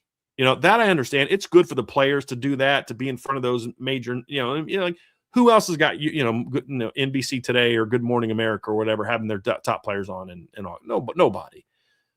Selfishly, I don't like it, but if I was a part of the Notre Dame program, I would absolutely love it because it's good for the program and good for the players and it's good for donor money and all that other kind of stuff. But like just overall, embrace the hatred. You don't have to be a jerk to embrace being the villain. Just everything they accuse you of, they're going to accuse you of no matter what you do. So you might as well just destroy everyone. You know what I mean? All right. Earn it. Earn the hatred from how you whoop people, how you take other people's recruits. That's what I want to see. That's fine. You guys want to run your mouth? That's cool. Pat Narduzzi wants to run his mouth. Don't put your second string in the defense in the game and just let him sit back and let him go. No, heat him up. Go after him. Don't put Kenny Minchey again. And they did this. They actually let Kenny play last year. I think part of that was they wanted to let Kenny put some film together to show people. But put Blake Hebert or Noah Grubbs or Teddy Jarder in the game and let them chuck the ball down the field. Let them throw the ball. Go with the intention of we're going to score. Don't end the possession inside the 10-yard line. Freaking punch that thing in. And be like, hey, you guys set this precedent. When we gave up a last-second touchdown and Miami scored a last-second touchdown, y'all acted like they had a better win than us. So we're just going to make sure that we don't do that. Embrace it. They're already going to accuse you of being whatever. You might as well just stop caring what anybody else thinks and just dominate and just have that chip, have that us against the world chip on your shoulder. Because in a lot of ways, it is. That's the thing is we all feel that way. I just want the football program to start feeling and acting that way. The fan base feels that way.